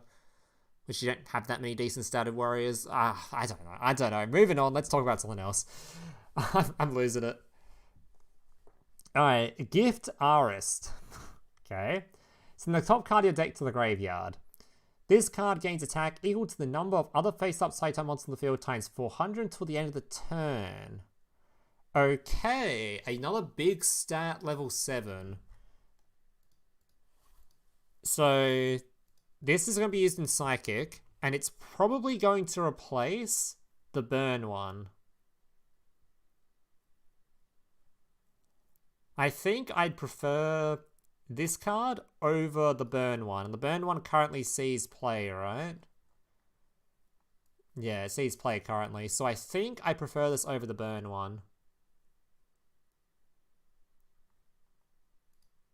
So if that's the case, yeah, I think we prefer it. So I just think this Burn card is going to be removed from existence. You won't see this in Psychic anymore. You might see this in the Noodle deck or the Pyro deck, the Fire deck or something. But in Psychic, I think we're going to switch to this. Things a lot better. Is its base stat line higher too? Yeah, even its base stat line slightly higher as well. I don't see any reason not to use this over the other one.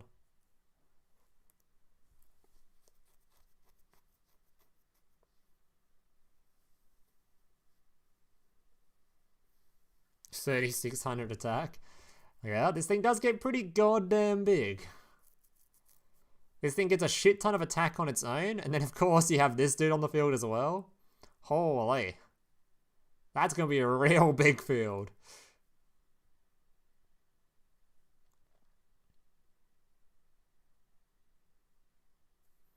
Yeah, big fan. Well, this card will definitely see play. It'll just be a replacement for this dude.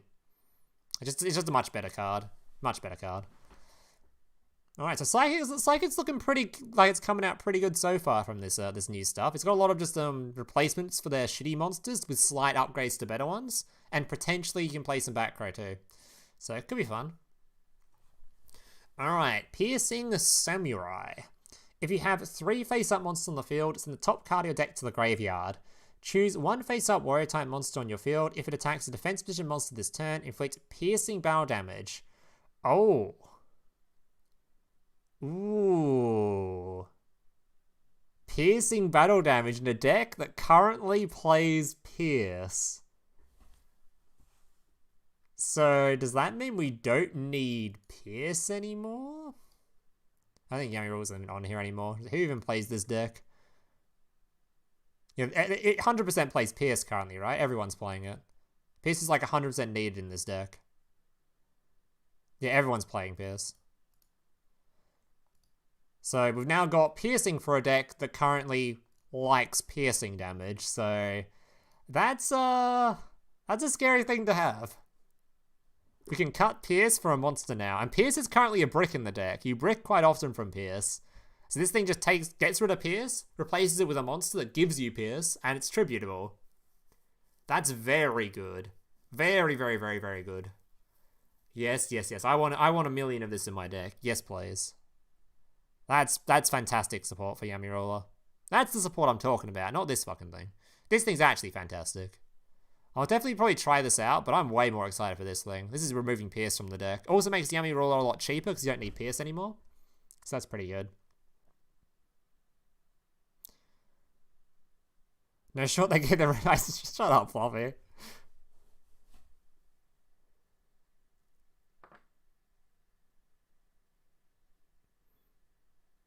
And give it Pierce and shoot it right after. Yeah, very good card. Big fan. Fun fact, Seraph of Darkness, the card that was released in IRL Rush not too long ago. Seraph of Darkness? Which one's that? Oh, the next card, this dude. Alright, moving on. There's no support for the structure deck? Yes, there was. There was, this dude. Beast Summoner's support for the structure. This thing summons, your winged beast from your hand without having to tribute. So that's pretty cool. Alright, Seraph of Darkness. If you have a face-up, level 5 or higher Dark Gateway monster on your field, pay 500 life points. Change one face-up, level 8 or lower monster on your opponent's field to face-up attack position or face-down defense position. This is a fairy. Level 3.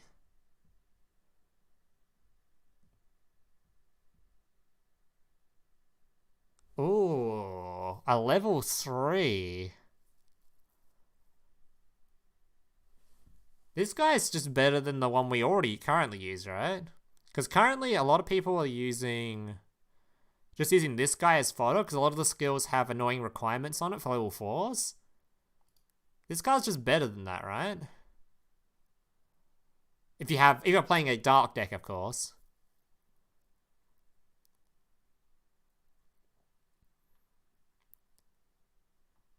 Oh, so what decks what's this impacting? So obviously it's not impacting this actually.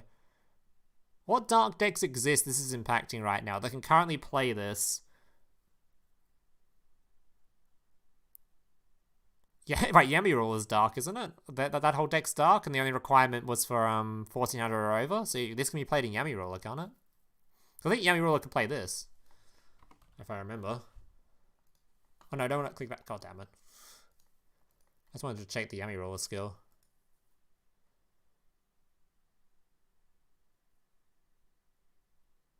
Yeah, I can play in Yami Roller.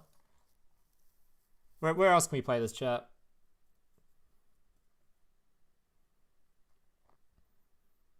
Vault Condor? Vault Condor has a dark bird. Could be played in Vault Condor, maybe. Dragius in Seven's Road. Can it? Is Seven's Road got dark in it? Is Seven's Road dark? Oh, he is dark. Ugh. It's support for that archetype too. Gross. Ugh. Alright, this card will be seeing a lot of play. Just all over the place by looks of things. Volconda's light. Can't use Volconda's skill. I thought Volconda's skill was similar to the Yami Roller one, where it requires like fuck's sake.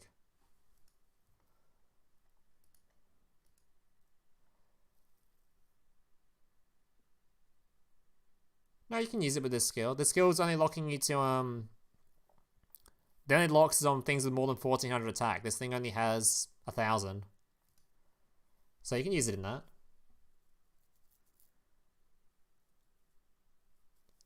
Yeah, this thing will be, you'll see this thing all over the place. So we'll see. We'll see what this, how much of an impact this card is. I think you'll see it everywhere though. It seems pretty good. Alright, Royal Rebels Heavy Metal. So this is another Limit 3 card, your new boss monster for the Royal Rebels. During the turn, you normal summon this card by tributing a level 5 or higher monster. You can choose one face-up, level 8 or lower monster with the lowest attack on your opponent's field. This card gains attack equal to that monster's attack until the end of this turn. Destroy that monster. Alright, so this thing kills something with low attack and gains attack equal to it. So if your opponent leaves like it leaves a 2,500 attack monster on field, and that happens to be their lowest, this thing is a 5 attack beat stick that destroys that monster. But generally there'll be like a 1,500 left over most of the time. Most games end up that way, so it's probably only going to be like, what, 4,000 or something most of the time? But 4,000, popping a card, that's getting pretty close to being able to hit your opponent for 1 billion damage. The only issues with this card is like there's also the requirements the tribute of a level 5 or higher monster, which to be fair doesn't seem too hard when you have multiple skills that are supporting this. Whether that be this skill here where you can literally just choose one of your level 4 monsters and make it level 5, so that already fixes the problem, or you can use this skill which lets you put a low level in the grave to bring back to the field. So it shouldn't be too hard to get the requirements for field. Popping a monster, potentially hitting your opponent for 1 billion. This card stops the attack, direct attack, which has been annoying. Is no one's King Spell destroy the low level monster? Unless you want to use this thing first, then use this thing.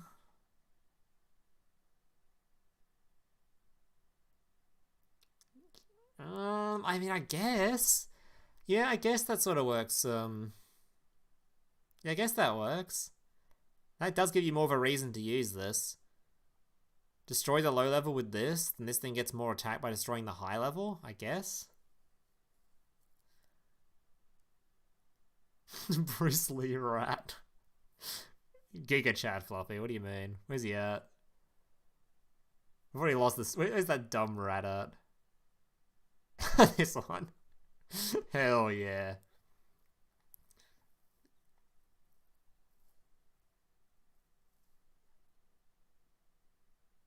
Yeah, I don't know, but I think this card seems really good. I'm just really curious as to how strong this archetype will be. It's definitely gonna be like one of the playable archetypes though. Like it doesn't seem like a bad deck or anything. But is it better than the current Spellcaster Dragius bullshit being played? Probably not, but who knows? We have to wait and see until everything's released and what's good and what's bad. But it seems like it'll be alright. Alright. Bendor Break the Conqueror. If the number of face-up if the number of face-up monsters on your opponent's field and the number of spell and trap cards on your field are the same, send up to 3 spell and trap cards from your field to the graveyard. One face-up monster in your opponent's field loses attack and defense equal to the number sent to the graveyard times 1,000 until the end of this turn. This seems like the most dogshit boss monster I've ever read. Please tell, am I alone in that? Or is this actually like, am I just missing something here? Am I missing something here? Or is this requiring you to have 3 spell and trap cards in your back row?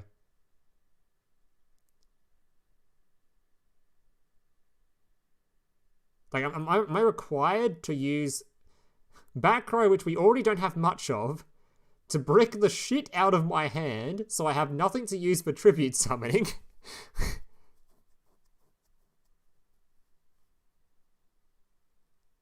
It's up to 3? I mean, I guess it's up to 3. Just pray your opponent has a... Just play Vault Condor. Isn't this literally just a shit Vault... Isn't Vault Condor already doing the same sort of thing with like...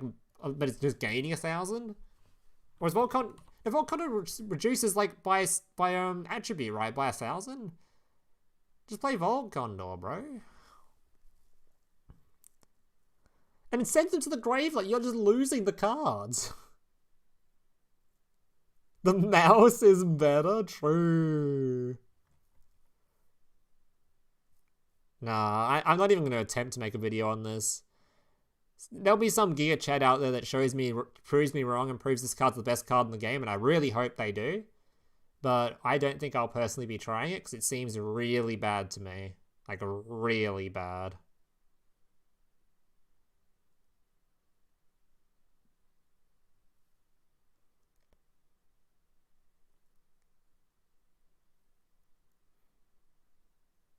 In must match?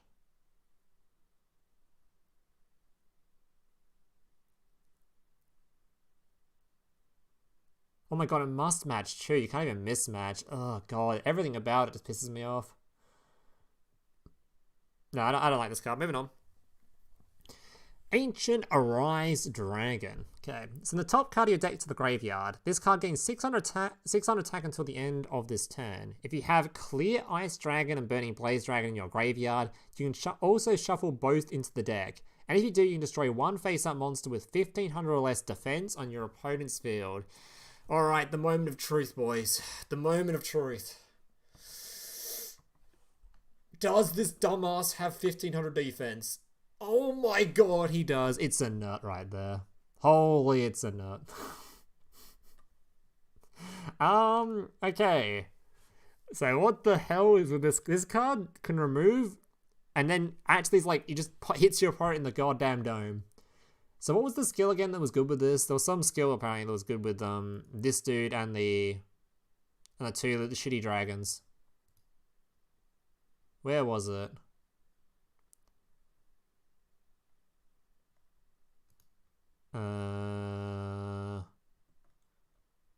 Which skill was it, chat?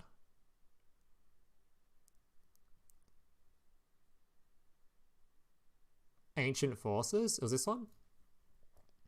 The skill is if the only monsters with 400 or more attack in your deck are dragon type. One face up level 6 fire or water attribute dragon type monster in your field gains 1000 attack at the end of this turn. Then you can send one level 6 water or fire. Okay, so that allows you to simply buff these to 1 billion and it sends the other one to the graveyard. Yes, okay, so now we're talking. Now we're seeing some action going on with this deck. Okay. This deck can be about as annoying as Dragius is, because the thing is this thing can pop a card, and that means the chance of your opponent hitting you in the dome is way higher. Yeah, this deck seems good. Yeah, it's a dragon too. Like, they're all dragons. You just play it. This just works with like any of the dragon stuff we've currently gotten. This will be a Dragius deck, smile. Yeah, this seems good. This seems really good. But dragon in general seems really good. Because now they have two ways to do the same sort of thing. Because Dragius, it hits one monster, then it can basically hit your opponent directly. This will do the same thing. You can pop a card, and then it can hit your opponent directly. So I see dragon being really good after this. This seems really nice.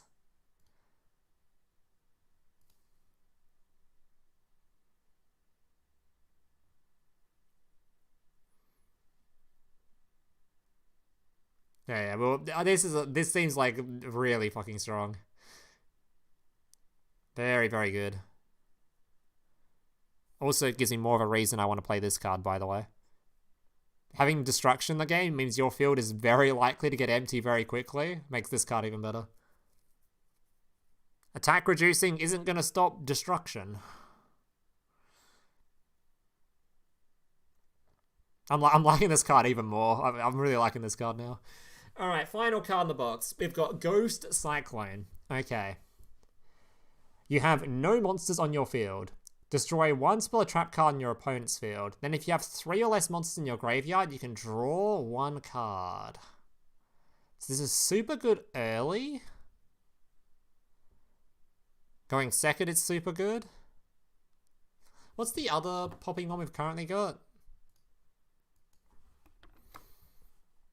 Is it Return to Hand? Or is this one Destroy as well? I don't remember. This thing. Where is it? This thing. This thing was just minus a card. This one doesn't even minus. It's just like Cosmic. Yeah, this card seems really good. If back row becomes playable, you're just going to play this card now, right? This is only if back row becomes playable. Which there are some back row cards that at least going to be tried out.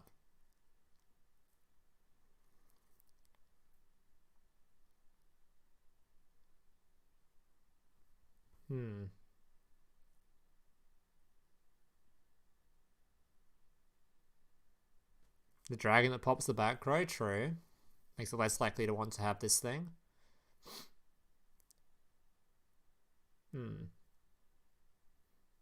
This card seems really good. This is obviously this card's good, right, chat? But the issue is like, is back row good enough where we're going to see it being played currently? Because if it is, you want a billion of this, and there is specifically one back row card we need to talk about, and let's talk about it right now. All right, the bundle. So there is a bundle for 2 cards coming. We'll start with the shitter of the 2. Monster Reincarnation. Send 1 card from your hand to the graveyard to add 1 monster from your graveyard to your hand. Alright, so great recursion. Probably going to be seen in most deck lists because I don't see a reason why you probably wouldn't really want this. It's sort of... It does have a downside of obviously you're just sort of going minus a card. So it depends on how much your deck relies on recursion. But if your deck relies on getting hold of a certain boss monster a lot more, then yeah, you're probably going to want to play this. If you want to have more space for more tech cards and more tributes, maybe your deck is more high-level monsters, so you can't really afford to run this, then you might not run this. Yeah. Card's good, but it just depends on if your hand is sort of... If you're playing a deck that bricks a lot more often from having not enough tribute fodder, then you probably wouldn't want to play this, because it just makes it less likely to get a hold of a tribute fodder. But yeah, good card. We'll see how often this card gets run. I assume it'll be run quite a bit. Then we have the card that I guarantee will be played in every single deck. Every single deck. There won't be a single deck that doesn't play this card. There won't be 0 decks. If you're not playing this card, you're bad. There's like, no. If you're not playing this card, you're trolling. You're actually trolling. Widespread Ruin. When an opponent's monster declares an attack, destroy 1 attack position monster with a high attack on your opponent's field. You're playing this. There's no question. There's never a debate. If your deck has not got this card in it, you're playing wrong. If you've come across someone on ladder not playing this card, they are playing wrong. It is not an option. You are playing this card. Don't even think about it. What if you're too broke? Mate. Then follow the rules of Pokemon, okay? Just, if you're a broke boy, then that's such a... I don't know how many people are into Twitch culture with that Pokemon thing where she just called her entire audience poor. But, yep. If you're a broke boy, just say so, you know? Only broke boys won't run this card. Or will run this card.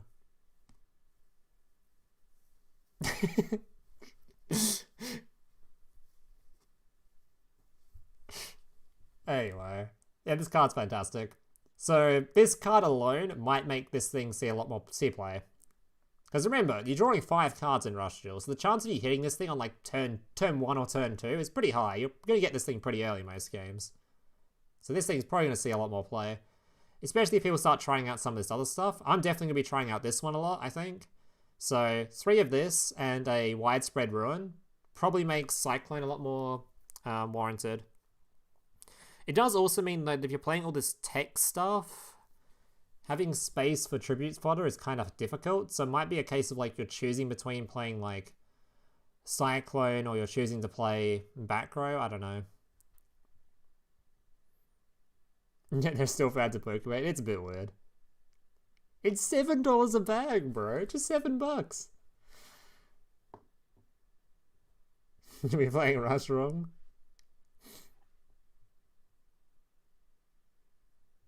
Breakboy's been too much on live twin.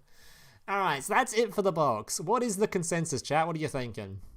My consensus is I really wish they added more trap cards like this one. This one here. Because the fact that I think this is probably going to be the most impactful trap card they've added, other than, of course, Widespread, is pretty sad to me. I kind of wish there was more of this in other archetypes. This card seems incredibly good. I would be playing... I'm really looking forward to playing this in the Fiend stuff. This card alone is good enough to make Fiends strong, I reckon. You want more traps? Hell yeah, I want more traps. In terms of the actual archetypes in here, This one seems pretty good. Like I said, this trap card being usable in it is a big plus. The skills for it seem great. You have 2 skills, both of which seem pretty good. I think I like the first skill better than the second one, I think. Just being able to choose any monster and change its level seems pretty worthwhile. You can play this dude, which is pretty pog. It just seems like an overall pretty good deck. This deck's unplayable, don't play it. Dragon is going to be really good after this, if it's not already really good. And yeah, Psychic's gotten a huge buff too, because just basically most of their cards got improved. So I think the 3 decks you can expect to see out of me on day 1, but the first 3 videos you'll see guaranteed. You'll see Psychic, because the new skill looks absolutely fun as hell. Dragon, you'll definitely see this deck, of course. And you'll probably see a Yami Ruler video, just because this card alone, with maybe this one if I like it, maybe it'll be enough to make a Yami Ruler video too. Is the new Psychic skill better than the old one? There was a new Psychic skill? Was there? What's the new Psychic skill?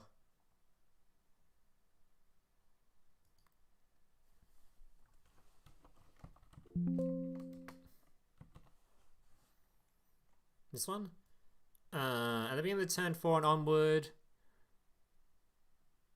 Oh yeah, this skill. I mean, is it better than the old one? The old one is pretty strong. Like, the old one is pretty strong. But this one does give you a guaranteed, like... guaranteed pretty insane cards. So I'll definitely be trying it out. Is it better than the old one? That's hard to say, because the old one is pretty insane. The old one is pretty goddamn insane.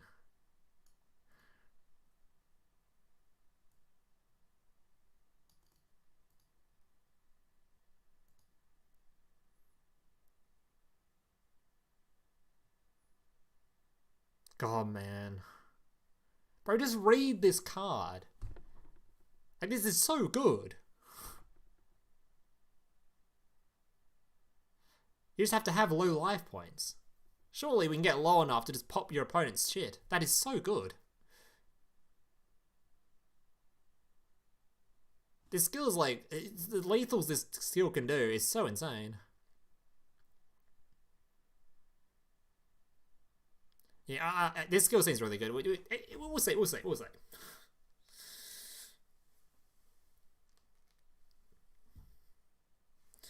see if it's better than the old one. The old one's pretty insane. This one's pretty insane. So it'll be a wait and see kind of thing. Alright, so that's probably going to do it for this stream, chat. Unless someone's got any has anyone got any final thoughts in the box you want to quickly talk about? Yeah, it also gives you 2 Rowan pick, which is pretty insane. Psychic coming out on top. This is seeming pretty good. Dragon coming out on top. And then just don't worry about this one. Yami Roll also looking pretty good.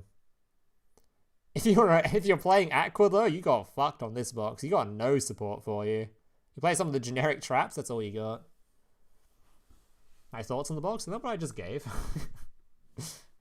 My thoughts are, seems like an okay box overall. I wish there was more back row that was looking really strong, but anyway, that's about it. Wish there was more negate attack back row, that's what I was hoping for. But at least the Fiend's got one, so. Yeah, if you're playing water, you got completely shafted on that one. Completely shafted. No new support for you. But yeah, that's going to do it for today's stream. Hope you guys enjoyed it. If you did, like, follow, sub, all that kind of stuff. There'll be plenty of videos on my YouTube channel for when this stuff is released. If you're not subbed to my YouTube and you're a Twitch viewer, here's my great YouTube channel over here. Wow, Loom Yu-Gi-Oh! Wowee, go subscribe and stuff. Although I suspect most people watching this are probably from the YouTube channel, so I assume there's not much point shouting out my own YouTube, but anyway. Yeah, that's going to do it for today's video, stream, whatever. Hope you guys enjoyed. And yeah, hope to see you in the next one. Oh yeah, it is actually mostly light, you're right.